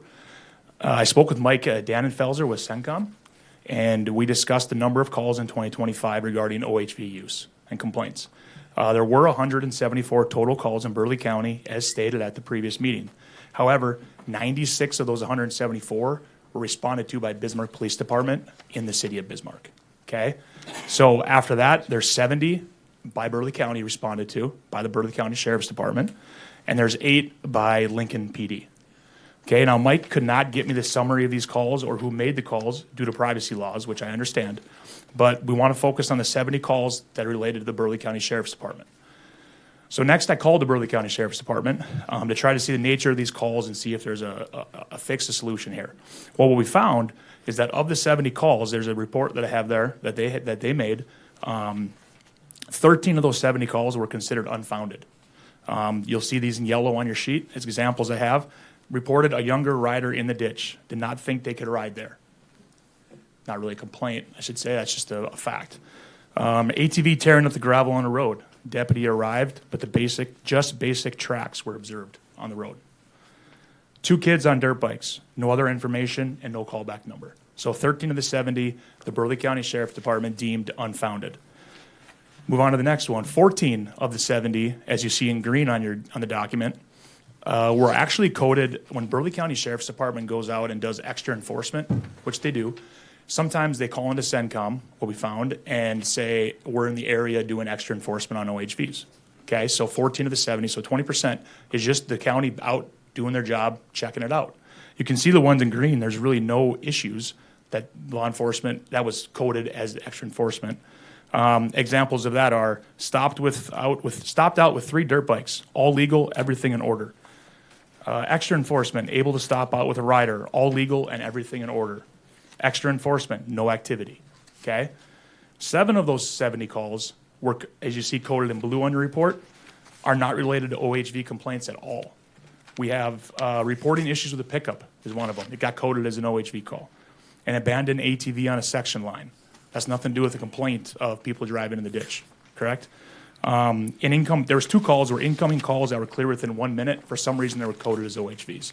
So what we're trying to get at and what we're trying to find out as a dealers is that 36 to 70 calls were actually considered OHV complaints by the Burleigh County Sheriff's Department. Okay? Seems like a pretty small number compared to a big number that was presented to you guys a couple weeks ago. Now, on the attached incident map that I gave you, it shows the reported location of those 36 confirmed OHV complaints, with Hay Creek Township being the majority of the calls. Mike from CENTCOM shared with me, as he could not tell me names, but he could tell me how many people called, right? He said one individual party called 6 times out of those 36. Okay, so what we're worried about is Hay Creek Township is roughly 24 square miles, and Burleigh County is over 1,600 square miles. Therefore, Hay Creek Township makes up roughly 1.5% of the county. So we feel that a county-wide ban to appease a small percentage of the county seems sort of improper. And I think we don't have as big of a problem of people complaining as maybe we think we do. And I guess I would ask if the Burleigh County Sheriff's Department would have anything to add to the report they made, that as comments or questions. Okay, Commissioners, any questions for him? Thank you. Appreciate it. Next.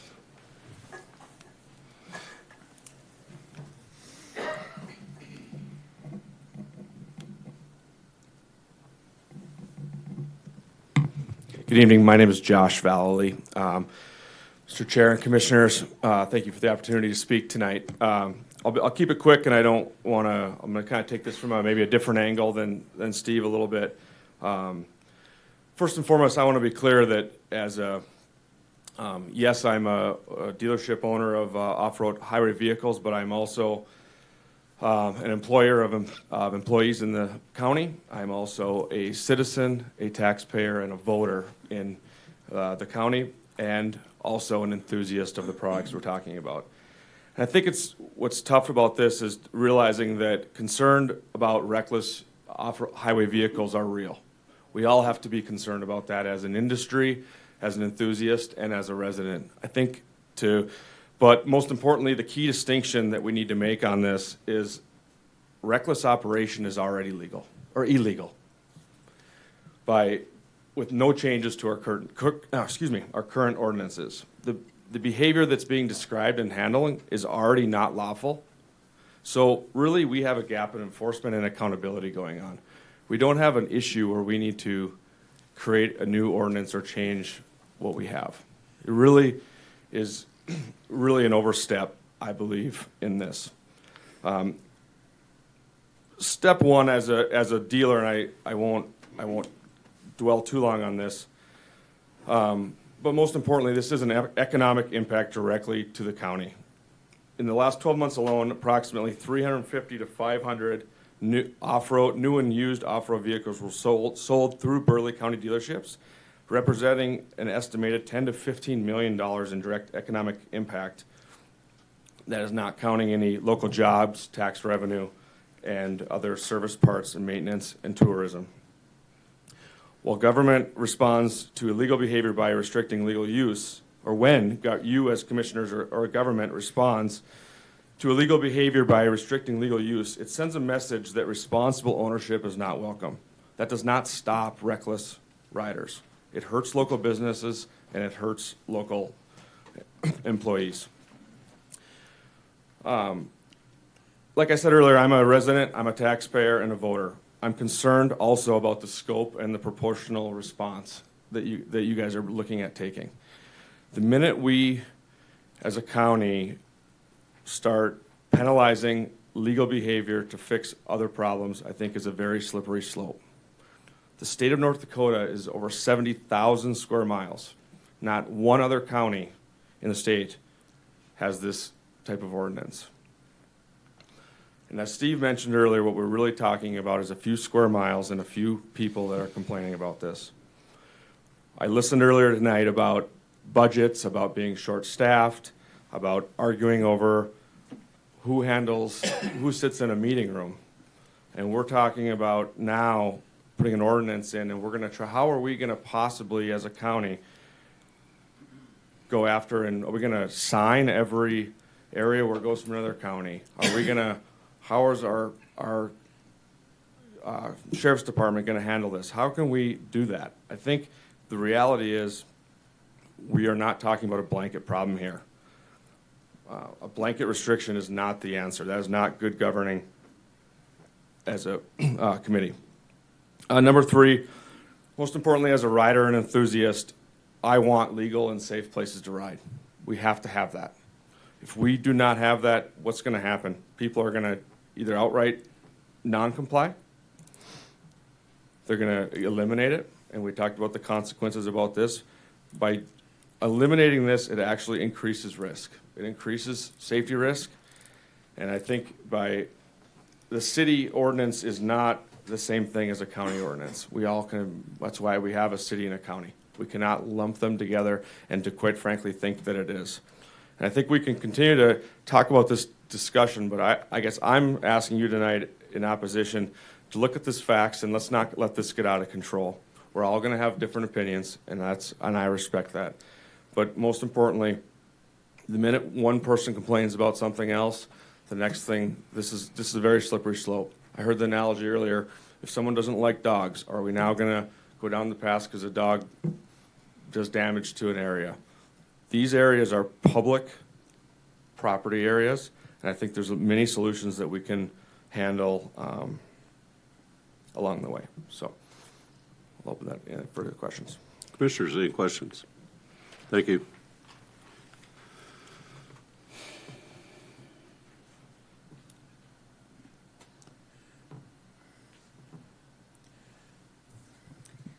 Hi, my name is Sheila Zocker, and I live in the 4K Estates out on Kent Drive, and I'm not sure who proposed this ordinance or so forth. I'm here to actually support it to an extent. I'll be honest, I have not read the entire thing. I want you to be able to hear what my experience has been. And so Kent Drive runs basically just north of 97th on 26th. I'm 2 houses in on Kent Drive. And I hear young teenagers, probably 16, maybe 12, jumping the road on Kent Drive because it's steeper. They will jump that for a half hour to an hour plus. And when I walk out all the way down to the road on 26th, and I say, enough, after you sit there and you listen to it, ring, ring, ring. I grew up on motorcycles. I am not against kids riding in ditches. What I am against is the fact that parents don't even know where their kids are. And they sit there and they do that, and then they turn around and terrorize me because they go around the block, park right in front of my house, and sit there and rev their engine. And then they go through my ditch in front of my house on private property. And that is very frustrating. I was headed north on 26th, and there is an elderly lady, probably 90 years old, that is on the west side of 26th, 3 houses maybe down from 97th, who I'm sure paid expensive to have her culvert area landscaped with rock about this big. And I saw 2 kids on motorcycle, 1 in a side-by-side. The kid on the side-by-side was headed down, headed south on her approach, her culvert, where her mailbox and everything is. He stops midway and peels out. Actually, he wasn't going down, he was going up. Stops, peels out, and rips. Those rocks are spewing throughout her ditch on both sides. That is disrespectful, and that isn't the kids' fault, that is the parents' fault. And I am not against ATVs, motorcycles, and things like that. I'm not. But when the parents are purchasing these things and they're not supervising these kids, and I don't care if they're legal to drive or not. I wasn't even a first grader when I was out driving my first ATV. And I respected people. And when you see the ditches just ripped up with no grass because they want to jump it, and it's nonstop, that is the frustration of me as a homeowner in the county. And the thing of it is they could go across the road where nobody has grass that they're mowing. There's fields. There's fields farther north of us where no developments are. They can go ride out there. I don't care. But I do care when I have to call the cops and I'm informed that I can't do anything. I don't get a call back. The first time, I bet I've called probably 4 times, 5 times. And I basically, every single day that they did it, I called the county sheriff. And nobody called me back. And I said, I will call you every single time I hear them out there until somebody calls me back. And they told me that they would increase the enforcement out there. I've never seen a sheriff out there after I've reported these incidents. And that's frustrating as well as a homeowner. And I pay county taxes, and I'm a citizen of North Dakota as well. So those are my frustrations as far as this goes, because that 90-year-old lady, she uses a walker to go check her mail. And these kids don't pay attention. They don't give anybody the right of way. They could easily take her out. They don't stop. When we go to, like on Kent, when I'm headed west leaving to get on 26, there's a stop sign. And I was told that we have the right of way there as a vehicle. And they don't stop, they don't look. But I think it's wrong that they turn around and terrorize the people that tell them and ask them to stop, that that's enough.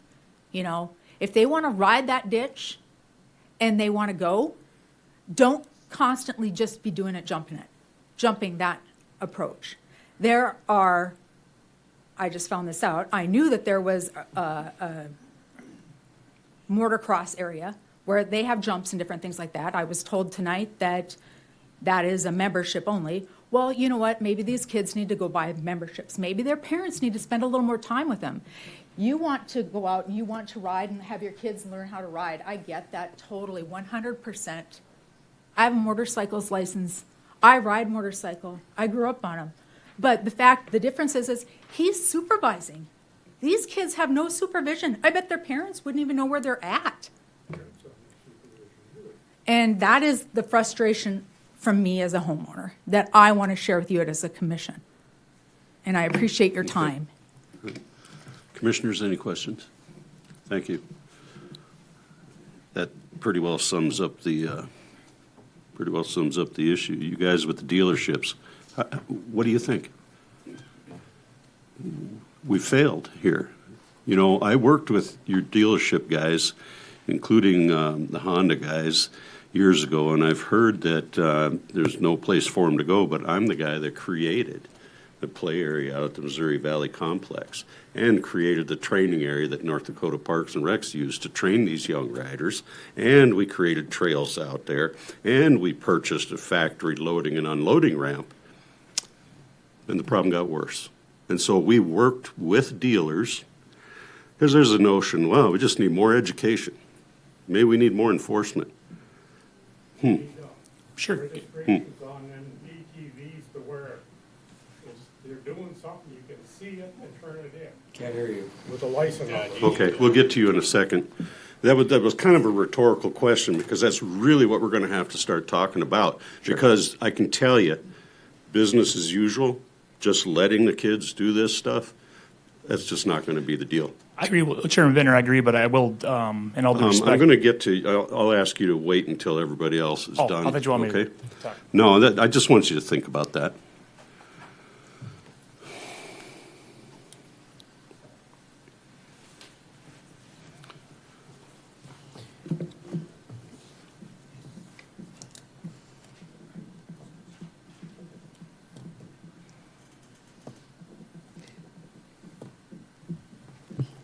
My name is Lori Reese, and I'll be honest with you, I have not read the ordinances the way they're written right now. This popped up on my Facebook about OHVs, and I really got to thinking about it. I really didn't want to be here. I had way better things to do, like sitting on my couch at home, than to be here, because I don't really want to be here, but I feel like I need to be here. First of all, I'm a girl who used to ride three-wheelers as a young girl back in the day. That's how old I am. We didn't have ordinances. Right now, we live in Burleigh County, my husband and I. We live on a main road that gets ridden all the time. I know that you guys know where I live. And it gets ridden all the time by dirt bikes, snowmobilers, ATVs, OHVs, all the time. And our actual, I don't have anything written, so I'm just kind of going off the top of my head and some notes I made. But our approach into our house is the greatest launching pad that there is for a dirt bike. It's amazing. And we've had many people launching off of our approach. And what we did to combat that is we went out there and we stopped them. And we talked to them. Every single one of them. And we said, please ride the ditches all you want. That's your right. We keep our ditches manicured, our lawn manicured. We keep it beautiful out there. But that's their right to ride the ditches. But we respectfully stop them. And if we have to chase them down the road, we will. We've talked to them, and they've respected us for it. We said, just please don't jump the ditch. Go slowly over it. Or our approach, the approach. I've got 3 children that we raised. We've got snowmobiles, ATVs, OHVs, everything. And horses, too. Obviously, I can't ride horse anymore, because now I'm disabled, unfortunately. That's part of why I didn't want to be here.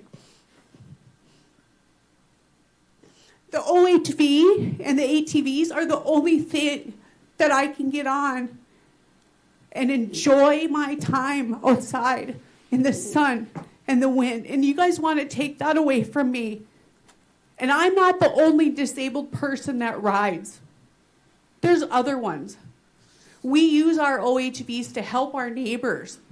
Not just us, everybody. And when I say neighbors, I'm talking like 2 miles worth. That's what we call neighbors. I've gone out and collected a dead dog for our neighbor who is disabled too, is on an oxygen monitor. We delivered that dog to our neighbor. That wouldn't have happened if we wouldn't have had an OHV, or excuse me, an ATV at the time. We've gone out and we've rounded up cattle. We've gone out and rounded up horses. We have a great friend that lives down the road from us a few miles. A little teenage boy who cannot ride horse and has had multiple surgeries on his spine. And he has a little OHV. And this is the nicest kid you will ever meet. And he goes to the neighbors' houses and he helps the neighbors. He goes to a guy's house who's having mental problems and helps him. All because he gets to ride his OHV in the ditch. So there may be a few bad apples out there, I get that. Believe me, I freaking hounded till the cows came home with my kids. Respect people's property. Right, Colton? My oldest is here, he knows. I piss pounded my kids. I realize that not every parent does that. But I would rather see the kids out riding than at home playing a game. So if some ditches get torn up a little bit, I'm okay with that. Ride my ditch all you want, I don't care.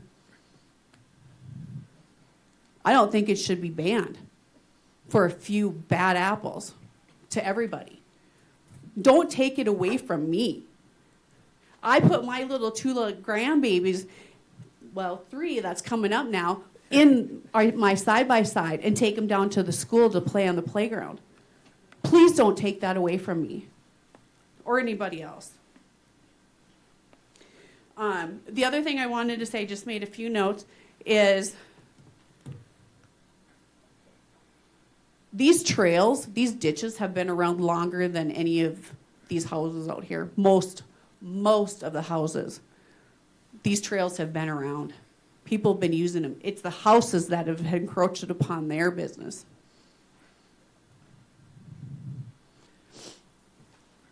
So I'm just asking, please don't take it away. If you need to do something, maybe they shouldn't ride when it's wet out. I do know that wet. We don't even ride our horses in the ditch when it's wet because we don't want the horses tearing up the ditch. I mean, there's ways around this. You can have them stop at every intersection or maybe approach. There's things you can do besides banning this. That's all I've got to say, but please don't take it away from me. Okay, thanks, Lori.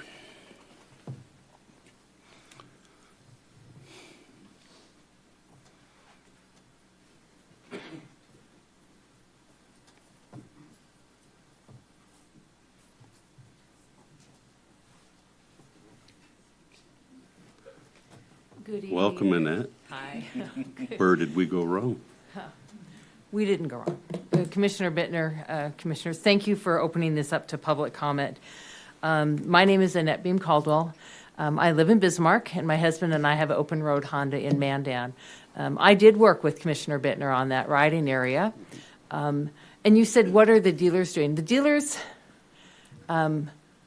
yes, we sell the dirt bikes, but we cannot be responsible for the behavior of those who have the dirt bikes, just as the auto dealers cannot be responsible for those who buy an automobile and speed, drive with a DUI, or drive recklessly. What we do as dealers is we heavily support the riding areas in both Burleigh County, the Rock as it's called, and Morton County through financial contributions and helping those tracks be open. They are open. They are a membership track, meaning you have to buy a membership. It's very inexpensive. Anyone can ride there. Those are open to everyone. We, I know at least at Open Road Honda, encourage education, talk to the parents. It does sound like there's some bad actors out there, But I think the better solution is rather than slap on an ordinance that bans OHVs, and this one's, I could nitpick it apart, but I won't. Rather than do that, let's come together as a community. Let's come together as people who are having those problems with OHVs, a dealer representative, a county representative, a law enforcement representative. We can come up with alternative solutions.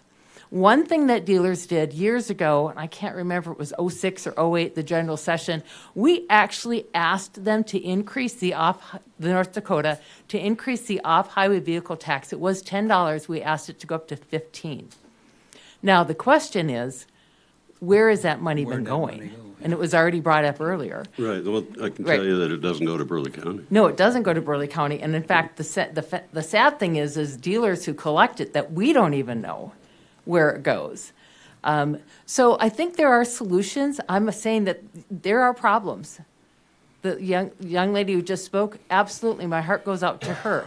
I like the sound of a dirt bike. She doesn't. I understand.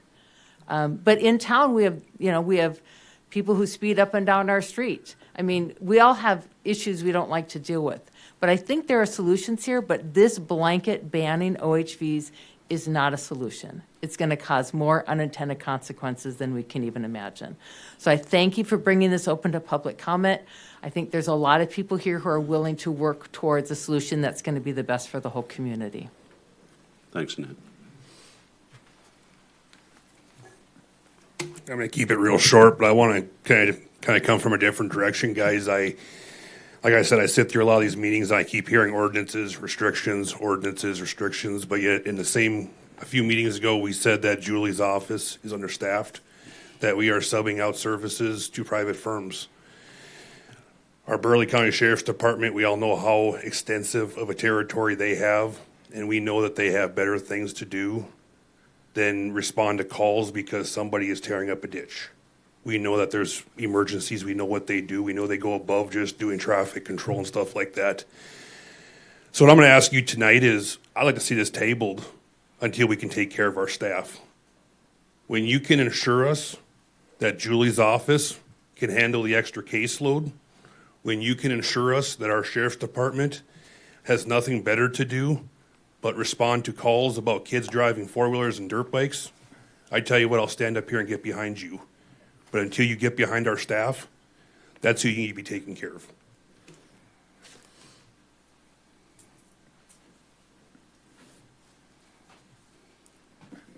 Name is Rick Fisher. I got an answer to this deal. My boat has got a registration on the side that you can read. These dirt bikes should have registrations on the sides or wherever so they can be clearly read, and if this lady that they're terrorizing her ditch, she gets that number off and calls it in, and you got the people who are doing it. That's all I got. Thank you.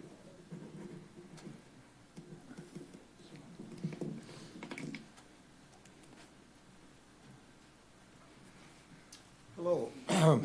My name is Earl Steidler. I live up on Centennial. Sign in there, please. On Evergreen Avenue. Sign in.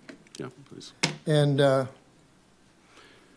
The reason for doing that, just so you know, is we want to make sure that the record is accurate with your names and, with the public names that show up. And the big thing for me is we've got our service road that comes off of the highway there, and that is rutted out all the time. I've never called in since we had a meeting back in 22, I think was that big meeting when this came up. But I've never called in once because law enforcement can't handle this. It's just, by the time they get there, everybody's gone. There's just no way they can respond to this. But we've got serious ruts where they're coming out of the ditch and going back into the ditch. And they vary anywhere from 4 to 6 inches depending on the time of year.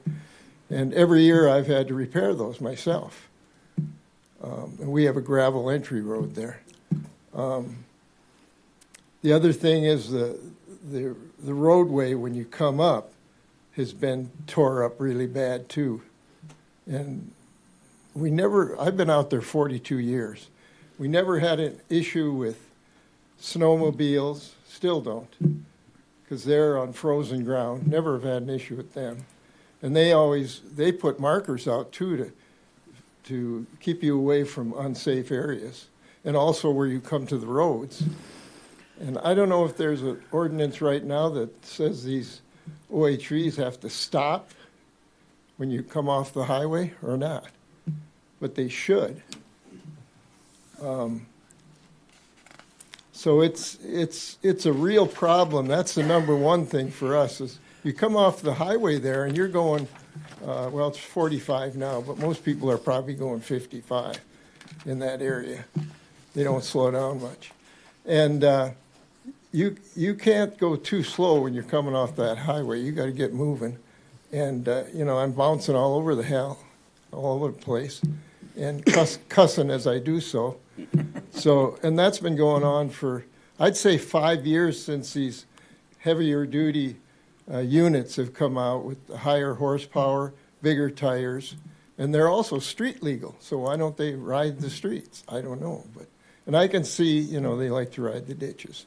I got no problem with that. The second thing is the ruts in the ditches. They're also 4 to 6 inches. And when I'm out there trying to mow my lawn, I get high centered on those ruts. And that's not a big thing. The other thing that happened was I almost got run over by a OHV because I was going down the road mowing, or down the ditch, and one came right by me. I mean, he didn't go up high at all. He came right by me. And I thought, geez, if I would have turned just a little bit, I'd have been done. And then we had a dirt bike. I was coming out of our area, and it's all pine trees, so it's hard to see anybody coming from going to the highway from our approach. And he had to hit the dirt down in the ditch because he was going too fast. He didn't slow down at all. And most of the time, the ones I've seen are jumping the approach roads, whether it's the big ones or the dirt bikes. I'm not standing out there, but I just gave up. I haven't called at all. And like I said, I've been out there 42 years. These smaller units, we never had a problem with them. Never had the ruts in the ditch or on the road, the 3-wheelers and the smaller 4-wheelers. And now we got these big ones, and there's all kinds of problems. So I don't know what the solution is, but I know one thing. These roads, approach roads, have to be taken care of. And I don't know if they got to put a tax on the owners of these things or what they have to do. But that can't go on. You can't have these approaches being destroyed. The ditches, I don't know if there's anything they can do about that. But the approaches, that's a big deal. And I think it is for everybody. That's all I got. Okay, thank you. Go ahead.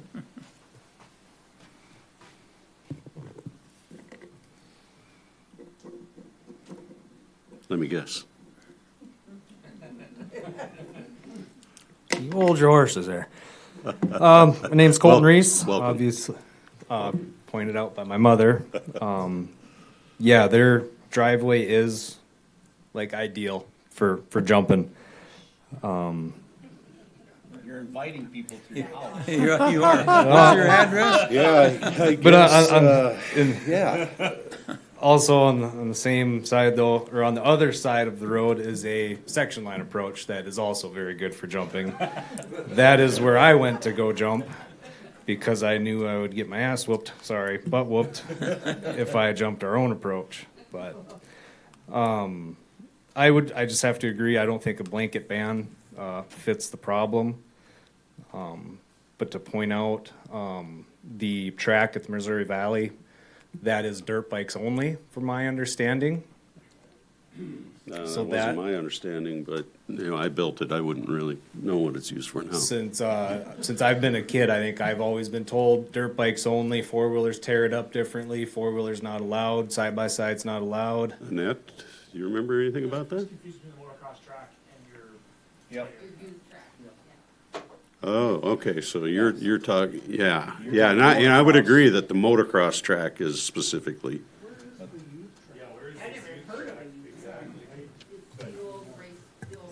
It's in the oval. Yeah, Yeah. There's also It's a tracks big, back in. it's actually pretty good sized. I mean, I've probably built more trails in the state of North Dakota than anybody.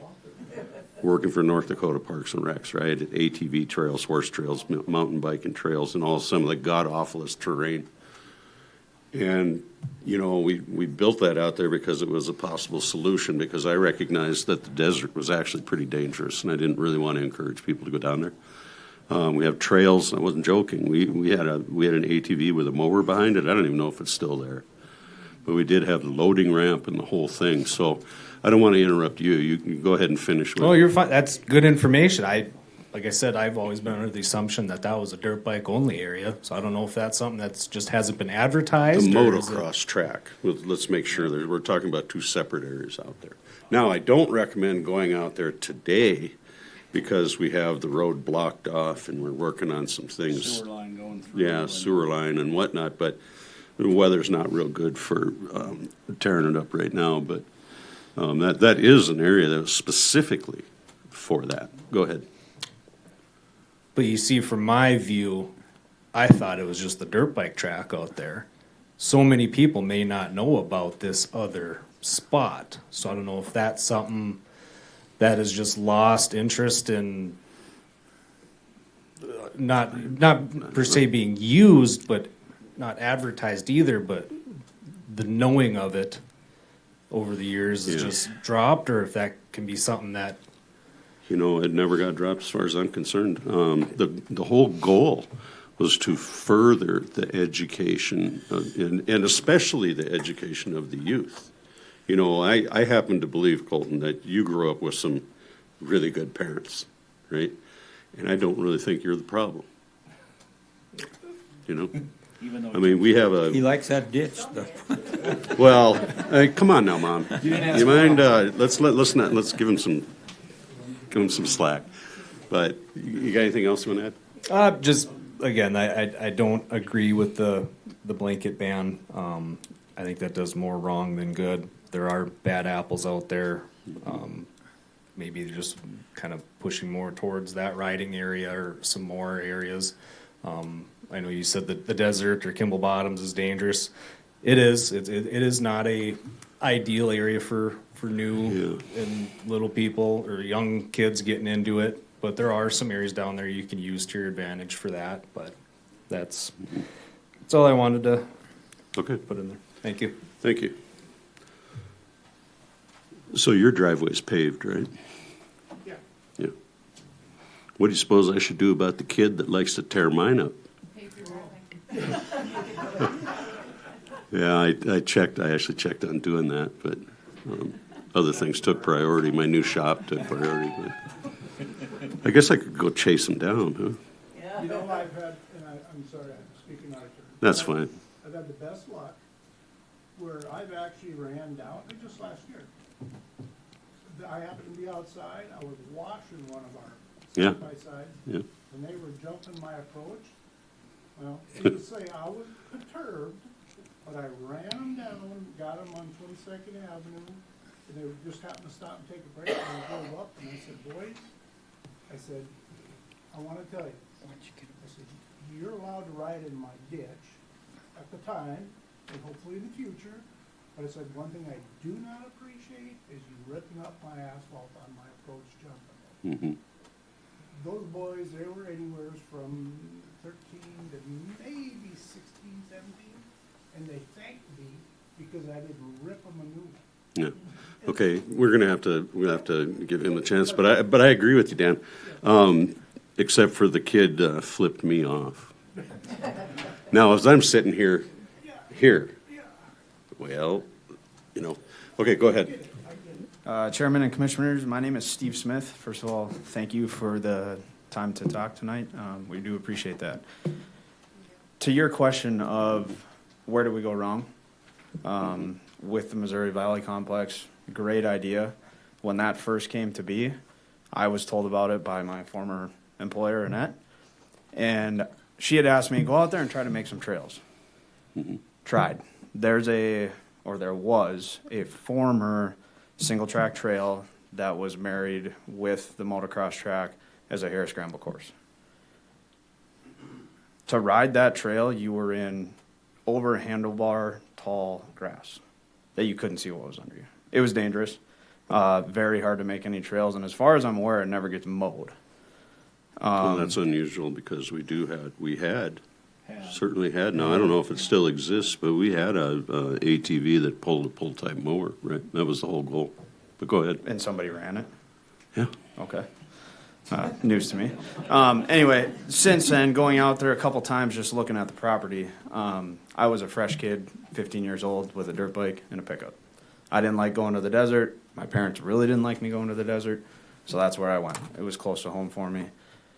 Great area for the youth, and I mean like 50 cc is what the sign says for the interior track. Anything to the south of that oval is a swamp. 3 weeks later, from a single rain, it's wet. It's barely rideable. I think it was a good idea. I think the signs for 50 cc and under in the interior track was maybe a little much, but I could see that if it was very populated at the time. Yes, let the little kids have fun. Older guys go somewhere else. Since then, I don't think it ever got any advertisement of knowing people knew they could ride there, and They don't do it. I think it was kind of a flop, personally. It was a good idea, but I don't think it was ever executed to what it should have been. Now, we're going to have the problem of there's a lot of homes to the east of that place. If that becomes an often ridden place, there's going to be complaints just like there is about the motocross track. So to take it away in the county with a blanket, I think is a very bad idea. Okay, thanks for sharing your opinion. No problem.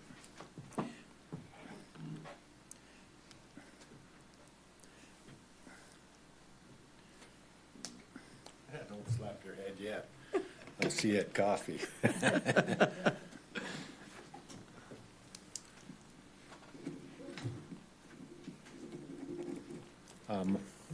My name is Jack Getz, and I live off of 80th Street, just north of you, Mr. Bittner.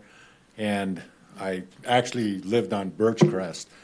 And my thing is when we had little kids jumping the road there, right off of Birchcrest, my wife went to their parents, and talked to her, and that was the end of it.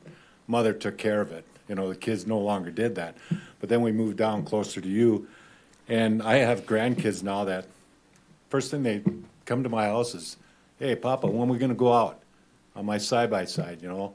And I'm like, I don't want to take them down the street, go all the way to the desert, because as you say, the desert isn't really a friendly spot. So I just go up 80th Street, you know, 10, 15 miles an hour. They enjoy it. I can stop whenever they see something. And I'm like, well, I'll be taking that away from them, I guess, if I can't do that anymore. I'll, you know, and I know the last time they actually came up and wanted to go here just a week ago, luckily enough, my son was with, and he said, hey, kids, you ain't got your helmet with. You can't go. And they just, okay, you know, so that's where I think you take away this ditch riding, you're taking away the fun with my grandkids too. So I kind of would miss that, I guess. So that's about it, what I got to say then. Do you stand a little humor? A lot. All right. That's not you tearing up my approach, is it? You know what? I never ever go on your approach because you got your fence, one thing, too close to the road with that ditch, so I never go on your approach. Yeah. So I can guarantee you that fence is on my property line, because in my case, I actually own the land to the middle of the road. That's fine. Right, But my thing is that ditch is steep enough, like, I'm not ready to get hurt yet. I'm getting older. I want to live, you know, so. Well, it's really unfortunate because back when, years ago, just so you hear the story, years ago when I bought the land, I actually removed the fences because there was ATVs, and back in those days it was those three-wheelers, but there was also a lot of horses, and I didn't want anybody getting hurt on my fence. I really didn't have any issue with it until as time went by. Pretty soon the ATVs and motorcycles and snowmobiles just couldn't resist riding on this open chunk of land. And so I'd go and I'd put no trespassing signs and I'd do all that stuff. And do you know that those kids would just go and run right the hell over them?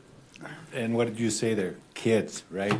Yeah. Not Well, adults that are more see, respectful and and stuff. that's kind of why this has become such a problem. Because honestly, I've never seen you out there tearing it up. Yeah, because I don't. That's not the issue. Because The I'll issue tell is you, a lot of times my brothers, like I got 4 or 5 brothers that drive ATVs, or let's call them side-by-sides. We don't drive ATVs. Right, But usually when I leave McIntosh Avenue, I go up the road. I just figured it isn't a big deal until I get to Highway 10, and then we go up a little ways, and then there you can see the trail, and it's slowly getting covered up, that you can hardly tell anymore. And so I I respect people's area, and that's where it's like. Yeah, you You know. probably noticed that. I don't know if you were out there on McIntosh right when they started it, but first thing they did was plant the grass. Yep. Grass hasn't even come up, and they're in the ditches tearing it up. That's the. Which side?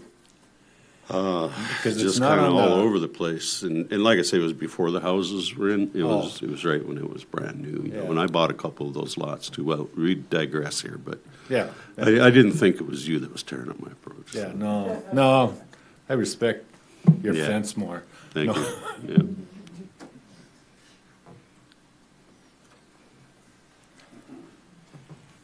First of all, I have to compliment the sheriff's department. When I call, they're there.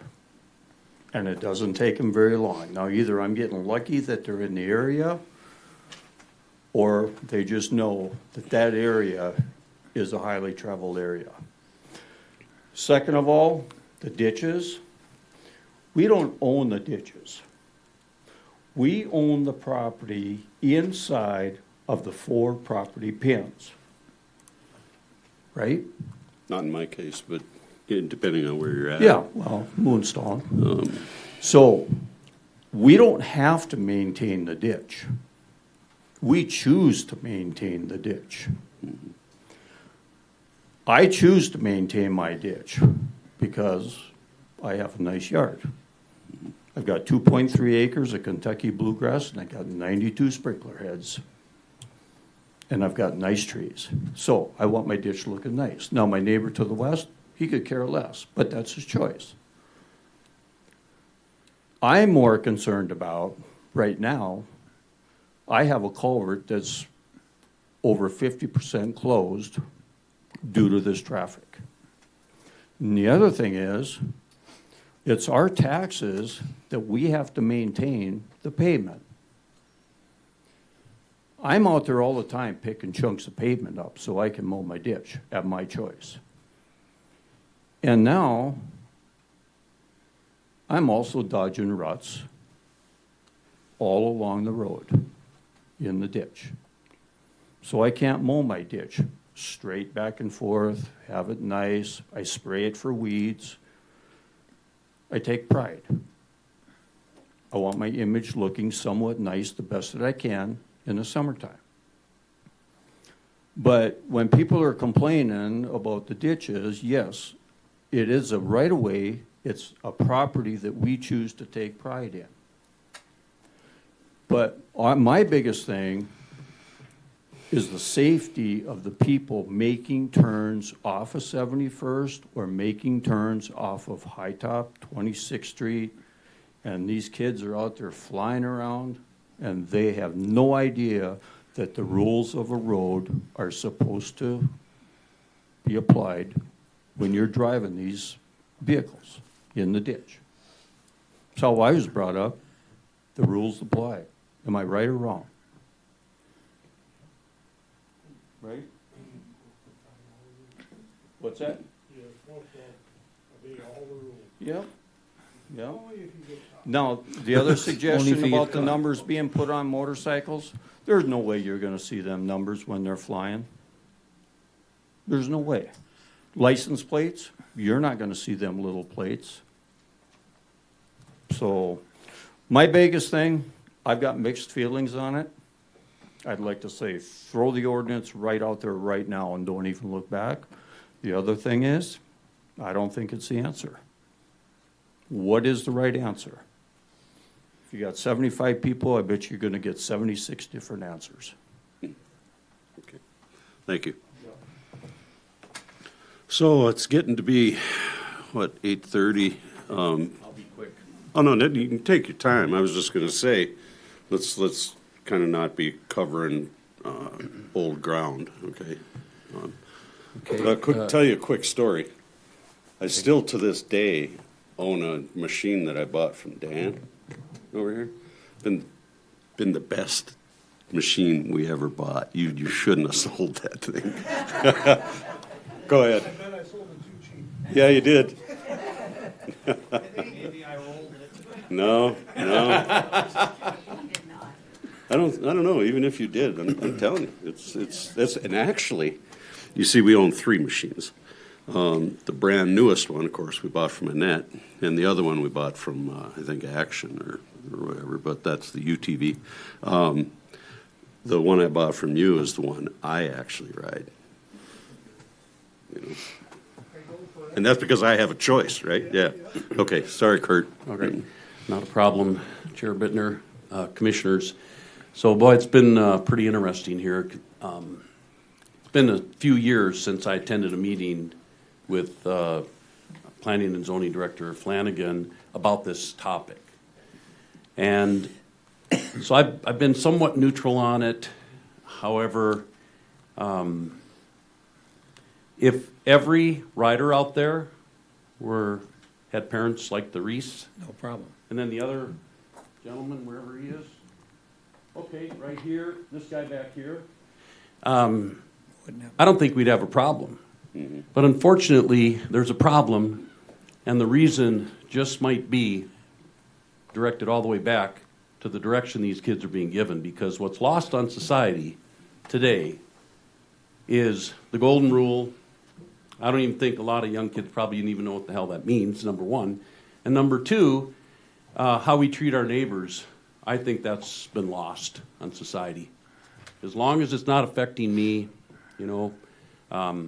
it's okay. So I've heard a lot of really good points. I'm neutral, but yet I want to point some things out and I want to make some suggestions that would go toward developing solutions in lieu of a complete ban, because a complete ban would, of course, take care of all the opposition issues. But here's what I want to throw out to everybody. This is for, full disclosure, I own a snowmobile. I'm part of the Rough Rider Snowmobile Club. Any ordinance that is made should exclude utility vehicles, farming, ranching, horses, snowmobiles. I don't think if this were just snowmobiles that rode in the ditches, we wouldn't even be spending any time on this. Okay, I also own a UTV, but I made it street legal, and if everybody knows anything about this engineer, I do come into that stereotype. I'm extremely fussy. I've had friends wanting to take it off-road. I'm like, hell no. Same with my ATV, which I've had now, and they were bought locally here, for 26 years. But when I moved up to Country Creek, I'm, again, too fussy. Anybody wants to buy an ATV Arctic Cat that's got 200 miles on it, it's for sale. So I basically start it and run it up and down the driveway. What's it your hasn't been address? run for 20. What's your address? 20 years. But it is beautiful red, and it's brand new, and anyway. So I don't ride off-road except, the snowmobile. But I would like the power sports folks here, almost 20 years, coming up on just some months here, I've lived up northeast of Bismarck. I have never seen the amount of damage to the ditches that is prevalent today. Drive along Centennial Road, 71st Avenue, 52nd Street, 80th Street. Why? We've had an open winter. We've had extreme warmth. The frost has been coming even out of the pavement. I've seen it, the frost coming out of the cracks here in the last 2 weeks. We might be at a time where, number one, maybe we do need to look at where do we get these funds that are being paid by the licensing for off-road vehicles, and how can we get some of that money back? And maybe it's time to establish a trail like the Rough Rider Snowmobile North Dakota State Trail has. And maybe it's time to do some maintenance. And, the Rough Rider Snowmobile Club does signage. So if we have designated trails, of fair amount so that everybody's happy, stay along 71st and wherever, but that there's somebody that's taking care of, like Earl talked about, and you've talked about, Chair Bittner. You're having to repair and another gentleman here on Moonlight, having to repair the road and the expense and repair the ditch.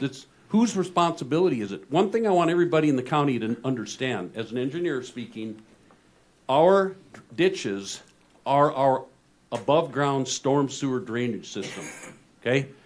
They are what moves water during rain and flash flood rains. When you rut them out like that, you're changing the elevation, you're sending silts into our culverts and reducing the flow of the culverts and potentially causing overland flooding. You're also sending silts into Burnt Creek, Coulee, Hay Creek Coulee, Country Creek Coulee, etc. So right now, nobody has a responsibility to repair what is pretty extensive, in 20 years, the worst damage I've seen to our ditches. And I've seen some not good behavior.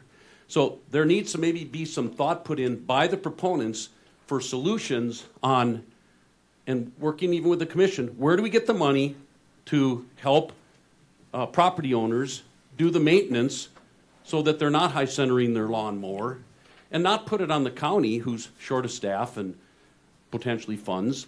But where can we, in lieu of banning this, which, I think would be unfortunate because there's a lot of good families here that are doing the right thing. But also, that there are little, like the Snowmobile Club has little stop signs, that are put up every fall at different approach roads and things. And then when we have a winter and we have a March that ends up in February, that we have just like weight restrictions when the frost starts coming out. We have no ditch ride, from now till the 15th of February or the 20th of February or the whole whatever. When the snow's gone and the frost is coming out early and even in March, no ride. If you're caught riding in the ditches during the time, just like if you're caught with an overweight vehicle on a highway where the frost is coming out, you're going to get penalized. So we can maybe start to control some of the wear and tear on our ditches and approach roads by having certain periods like that, which shouldn't be unreasonable. We don't get to ride our snowmobiles. Hell, I haven't had mine out for 3 winters because there's no snow. So, it shouldn't be too burdensome that, during the last 2 weeks, no riding in the ditches until we get some snow or the temperature drop, so that we can start to control the wear and tear, number one. Number two is they're definitely, this is on the parents. And to send your kids off miles away to tear up other people's property that have to high center their mowers and deal with repairing their approach road is unethical, and it's actually immoral. So there's also a safety issue. Twice in the last 2 years, I've almost T-boned a dirt bike as I'm facing south to cross 71st Avenue on 52nd. The sun had set, there was twilight. I started to accelerate, and they're accelerating to get home on a 45, 55 mile an hour highway. So these off-highway vehicles, dirt bikes, whatever, are not staying totally off-highway. So there's a safety issue. Now, if I would have, 2 different events, hit that individual, technically, wasn't my fault. But guess whose fault it would be? And guess whose parents would be suing me? It's a huge safety issue. And I see ATVs on the pavement going to and fro all the time. So we have to somehow, to put this on our law enforcement is the most ridiculous thing, because it's a waste of resources. They can't get there, they're gone. And that is a waste of resources. So if anyone says, we need to increase enforcement, that's stupid, okay? Let's just be honest. That's not a solution. Education, well, we tried that already. But until we get parents, that's who we have to educate. And I don't know how you get families to be more like these families who respect other people's property. But it should be common sense. If they were fussy like me, there never would be an off-road vehicle ridden in the mud. But they're mud's flying. I've seen them doing this in the last 2 weeks, fishtailing. Can I tell you a story? Oh, another story. Go ahead, Chair Bittner. Hey, Yeah. No, this was just the dangest thing, and this is a real thing that happened, because we're having this conversation about OHVs and whatnot, right? So this thing happened that actually had nothing to do with OHVs. Commissioner Schwab and I were taking a look at something out at the fairgrounds, and the road supervisor stopped in because my truck was obviously past the road closed signs, and so he stops in, want to know who was going past those signs, and then he's starting to tell me that we have a problem down where they're doing that pumping station on the corner of Apple Creek Road and 52nd. Yeah. And the problem was they were dragging all of this mud out onto the road. And he says, "Wow, should I go over there?" And yeah, you go over there, and the direction was, if you need to shut them down, because we had people, and it was starting to get warm, and we were going to have motorcycles and such, right? So I don't mean to take up any of your time, Kurt, but so then just the other night, I'm driving into town and coming up 52nd, which is where we had all the mud. And the guys were out there, and we made them use sweepers and stuff and threatened with, taking away their birthdays and all that.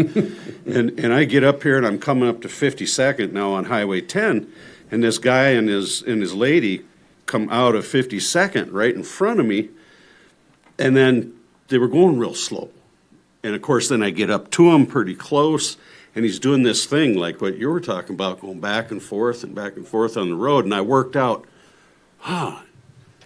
as soon as he's gassed on it and spun his wheels, it confirmed that he had been in the mud.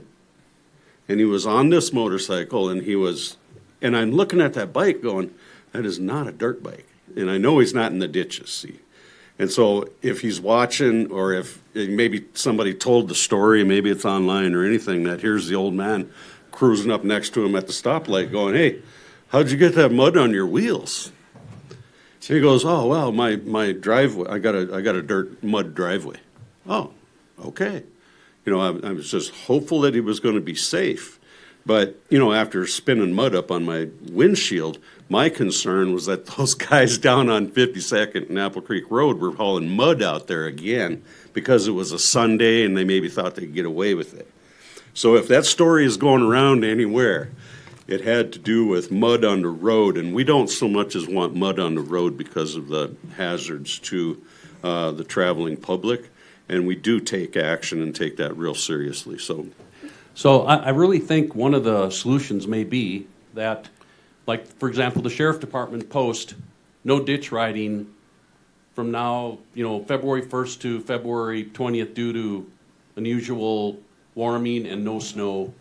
I mean, very simple. And if you're caught riding in the ditch in any way except for ag, ranching, utility things, chasing down, a horse or whatever, you're subject to fine. But I mean, I don't think that's unreasonable. We protect our highways during the frost time, spring, when the frost comes out. Why can't we start protecting the ditches? Because right now, everybody says, "Oh, well, we have a right. We have a right to do this." But yet you're making other people pay to repair their ditches, fill in the ruts, and repair their approach roads. Tell me how that's right.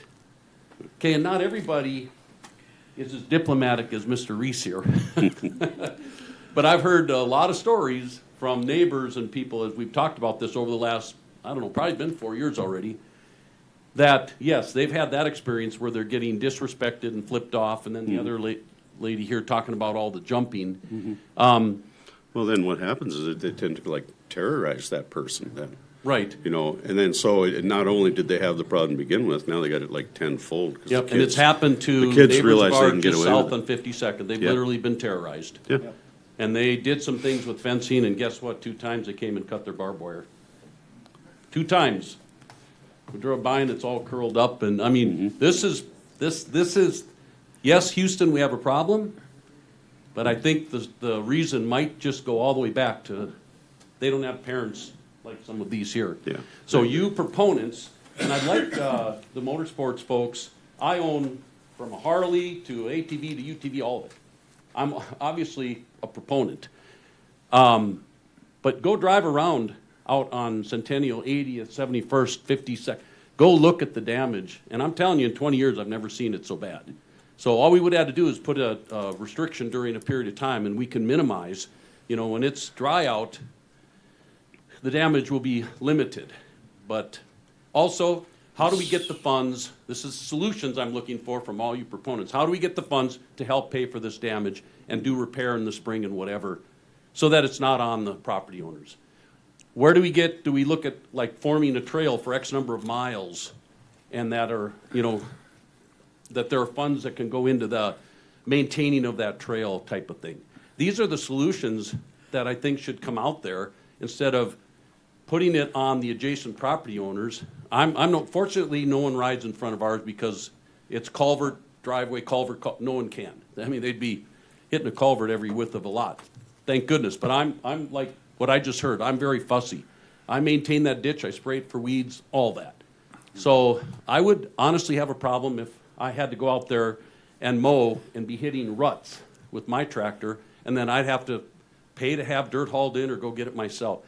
I just don't think that's right, and I think we need to come up with solutions on how we can maybe limit the amount of miles that are being ripped up and how we can help people pay for it. And then riding restrictions. You go on the, just like we call 511 to make sure the roads are okay, we get to Fargo. We have some way that's simple so that all of the trail riders, off-highway vehicles, know that, yep, it's a green light. We can ride now. Fire thing, we do that. No burning, This is not complicated. So we could do something like that that would have saved a lot of what you see going on out there. And the mud across the approach roads, 52nd where we cross, just took my 2 vehicles through a car wash, and I'm having to drive slowly through mud, And I don't live on gravel for a reason because I'm too flippin' fussy. So that's all I have. Okay. Thank you for the time. Yep. Mr. Chairman. Commissioner Woodcox. We've got a couple dealers that are still here, right? We put an ordinance, I'd like to ask a question of them. Short, not real long. Neither one of you want to step up here. Okay, here's my point. Here's my point. It's an easy question. We put an ordinance in 2 or 3 years ago, and we thought we had the problem solved because it was countywide, and we thought we took care of the problem. Has there been any change since that time, since we put that in? Have you seen any change as far as sales are concerned or anything like that? Has it changed at all? Did we do anything there? Say that again. What was the ordinance? I'm sorry? When you mean the first ordinance, Commissioner Wilcox, I don't think that we've seen a huge growth in sales. COVID was. Well, I'd like you to come on up. I mean, did we do anything as far as you're concerned? Commissioner Wilcox, to that notion, during COVID, we've seen a large influx of new consumers in the market. I'm talking people that were never in the power sports industry, a lot of homeowners probably in these areas, honestly. The ordinance was 2021 or 2022.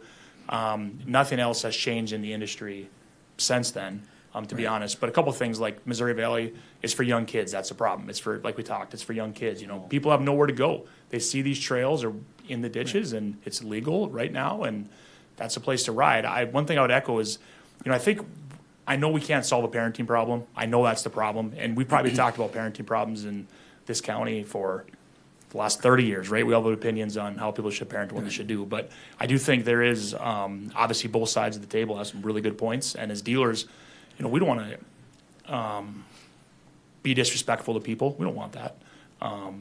There's a lot of things that we can talk with, but I guess I would echo Annette as far as what she has to say is to. I just wanted to know whether we did any good. Was that a waste of our time? Because I think this is a waste of our time too. Right. I really do. I just think the enforcement would be really hard. One thing I was going to state is that the state does allocate funds to Burleigh County for enforcement.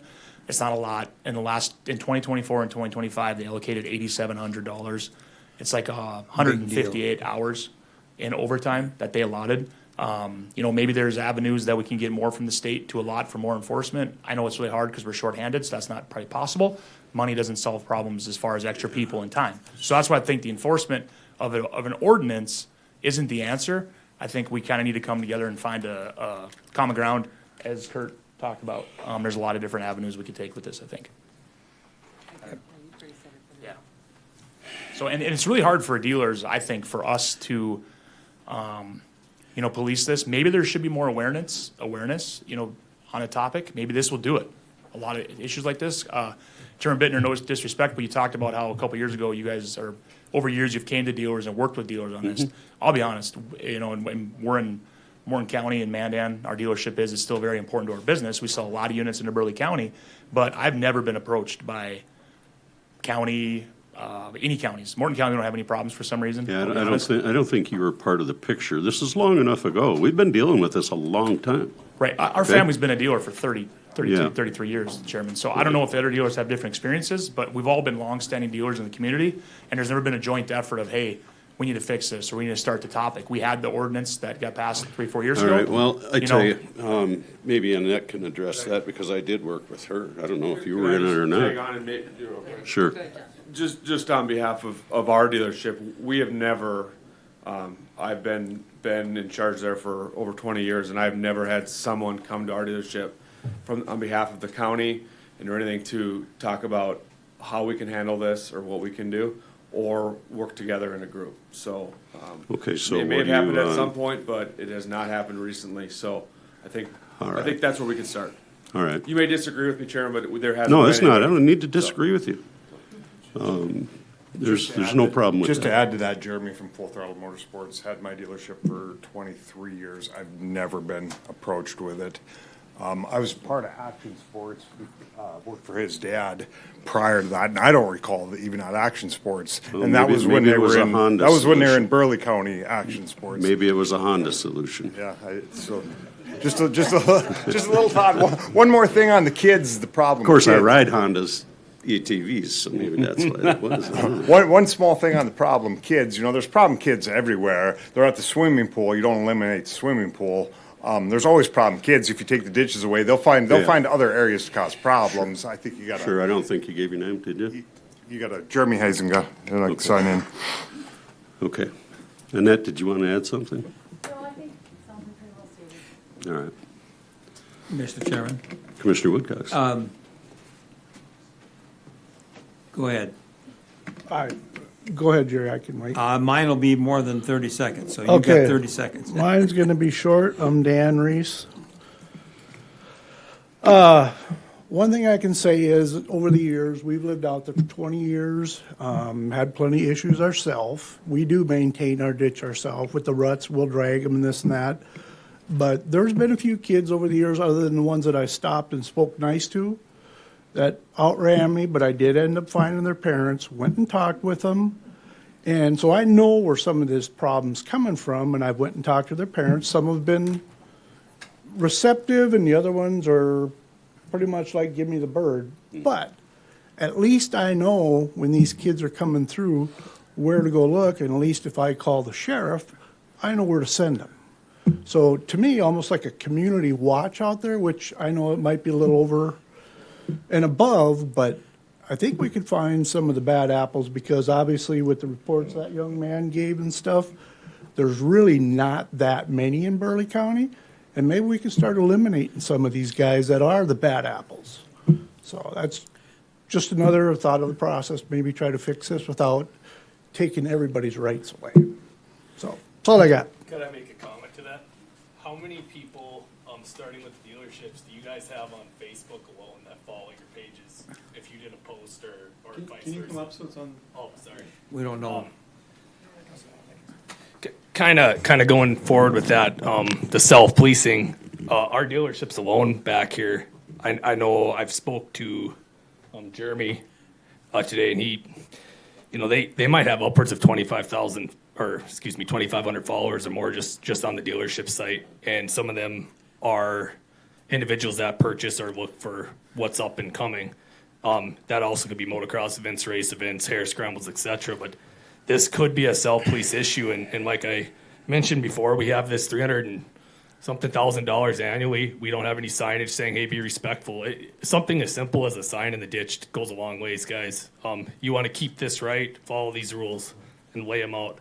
There's really simple solutions to this. I don't see. And then if you did approach the dealerships, they have a very large network of people that are in this industry, from the UTVs to the dirt bikes, and that could be worked together here, because it is all one community.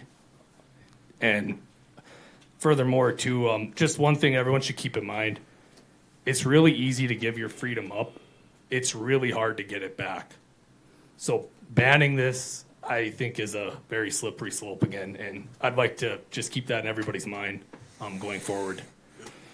Okay, thanks for your input. This is not a question about freedom. I did that fight for freedom thing when I was in the Marine Corps. I don't really need the issue to be about freedom.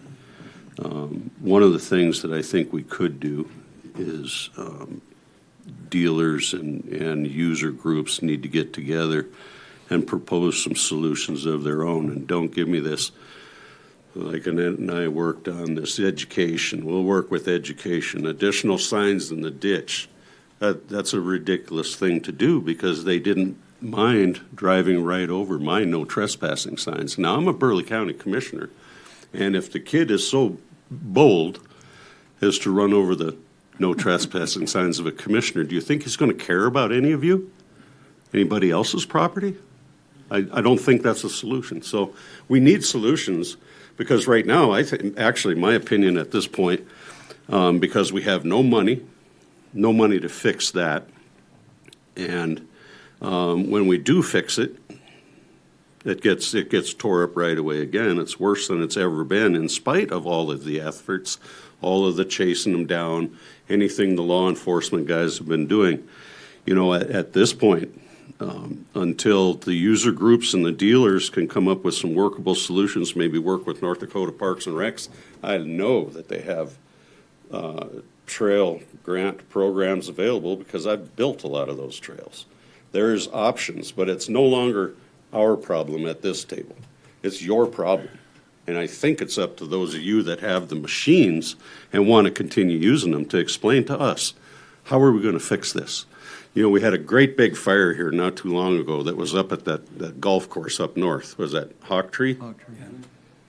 We had, I don't know, Forest Service guys, fire departments from all around the area. A lot of effort, including the Black Hawk helicopters ferrying water to try to put out this fire. And you know what caused that? Some guy was mowing, and he slid into one of those little ruts, and his blade sparked on a rock. One little spark. And we spent how many thousands of dollars. Lives were at risk because of one little rut in the ditch. And I've had somebody, that sent me an email, said, well, I don't consider that to be damage. Well, I think that was a heck of a lot of damage, folks. And the problem has gotten so large, and that's why it got to us. We don't go looking for these problems. Now, we have the problem because you got two sides here. And I'm all ears for solutions because I took a shot at it years ago, and it was good for a little bit, and then pretty soon it's just like worse. So the status quo is not going to work moving forward. There's going to have to be some changes. Commissioners, Commissioner Bakken. So I was part of writing the ordinances for the city, and folks from the industry came and said, hey, why can we not ride these in the cities? And the biggest concern I had was speed. But we got through that and made it work. The ordinance for the city is for the city. I'm really not comfortable with throwing a blanket over the county for that because those were specifically written for the city. And they work. By God, they work well. And I just had a friend the other day that pulled up in front of my house on a side-by-side, and we BS for a while. There's a big problem, but and I'm of the generation that, yeah, I survived three-wheelers, and we rode on gravel roads and didn't ride in ditches, and that's not the case now with gravel roads. It's just not legal because the big issue we're running into is the user groups. There's very few of these side-by-sides that aren't street legal. And you're running into, okay, you can't ride on the roads if you're under 16. Okay, we have a room full of people that have a big problem on both sides, and this is the groups causing the problem. So throwing a blanket over it isn't the solution. You know, I played around with the road ditch restrictions. Okay, great, but we got 2 weeks where we get 6, 8 inches of rain in the summer. Managing that is a little bit difficult. When they're frozen up, not damaged. I talked to our weed officer today. For me, a lot of it, the damage comes back to water conveyance because ditches have to function, and we've spent how much money over the last how long fixing water issues from the city, and now we've got more water issues. Like 5 or 6 million that I can recall right off the top of my head. Weed officer has concerns because ripped up ditches, breeding ground for weeds, makes his job more, costs us more money. A lot of this comes back to me is we have this is the problem, and this is the solution. No, it's not. Fix this. This is the solution. One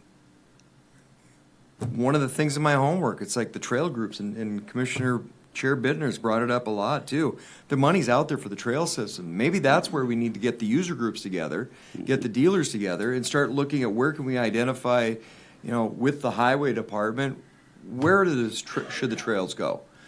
How do you get that connectivity within the county? Because the other part of this too is you go out 4 miles, 6 miles, I don't hear a problem.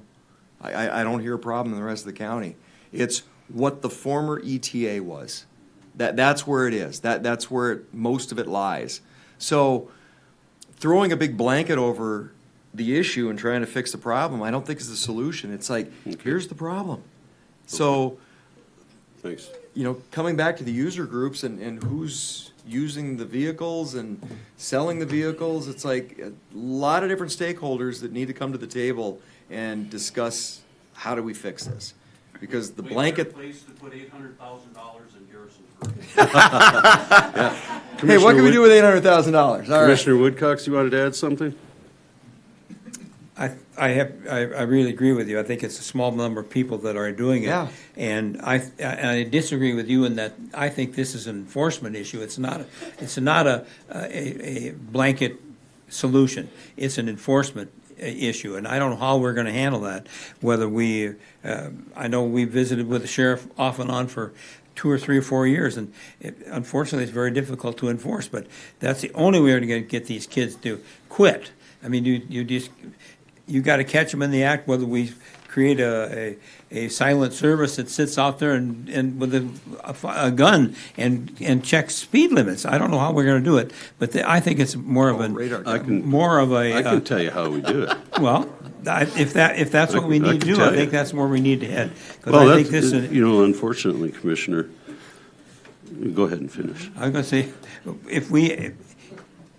I think we're wasting our time proceeding with this or the work we're going now. I think it's a waste of our planning department's time because I'm going to vote against it. I don't know about anybody else, but you've certainly indicated your feelings. So even before we see the ordinance, I don't think we can make it. Our ordinance that we put in 3 years ago, what have we done?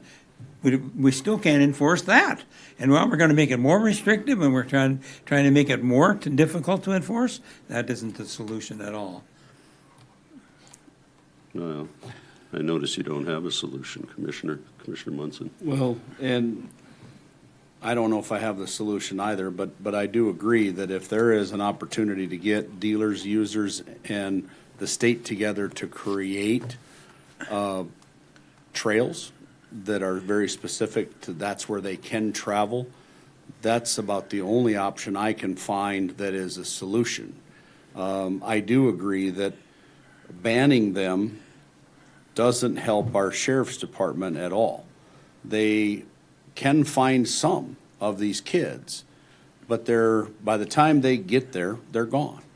I have had conversations over the last several weeks, and some of the stories that aren't here to talk about, the intimidation by these kids when they almost run somebody over. And they don't care. They laugh instead of apologize. Mm-hmm. It's a parenting problem. But we can't fix that either. That is nothing that we as a commission can create a law that says you have to parent a certain way. That's just not right. The only solution I can come at with this is gathering up all the groups, going to the state and try to find some established trails so that that's the direct, we give them an opportunity to be in a safe place that isn't wrecking public property.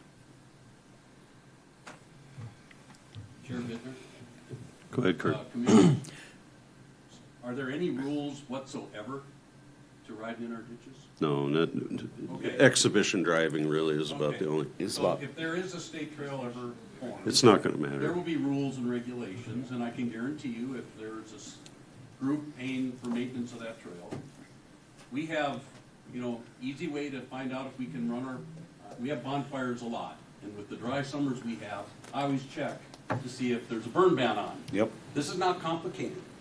You could solve a lot of the very costly issues to property owners in the county, won't stop the jumping, of course, but by simply having parents check if we got 2 inches of rain or whatever, I'm sorry, but for 3 days, no riding in the ditches.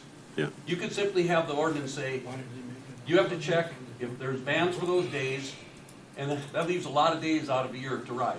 And if you're caught riding, you're fined, period. That solves a lot of the damage problem. But I heard Right. signage doesn't work, so that sounds. How do you enforce that? Hold on. No, I'm talking that. Well, plug that's into the fire that's all. department or Hang on. We're not gonna have a situation where we're kind of talking all around the room. Does anybody else wish to approach the podium?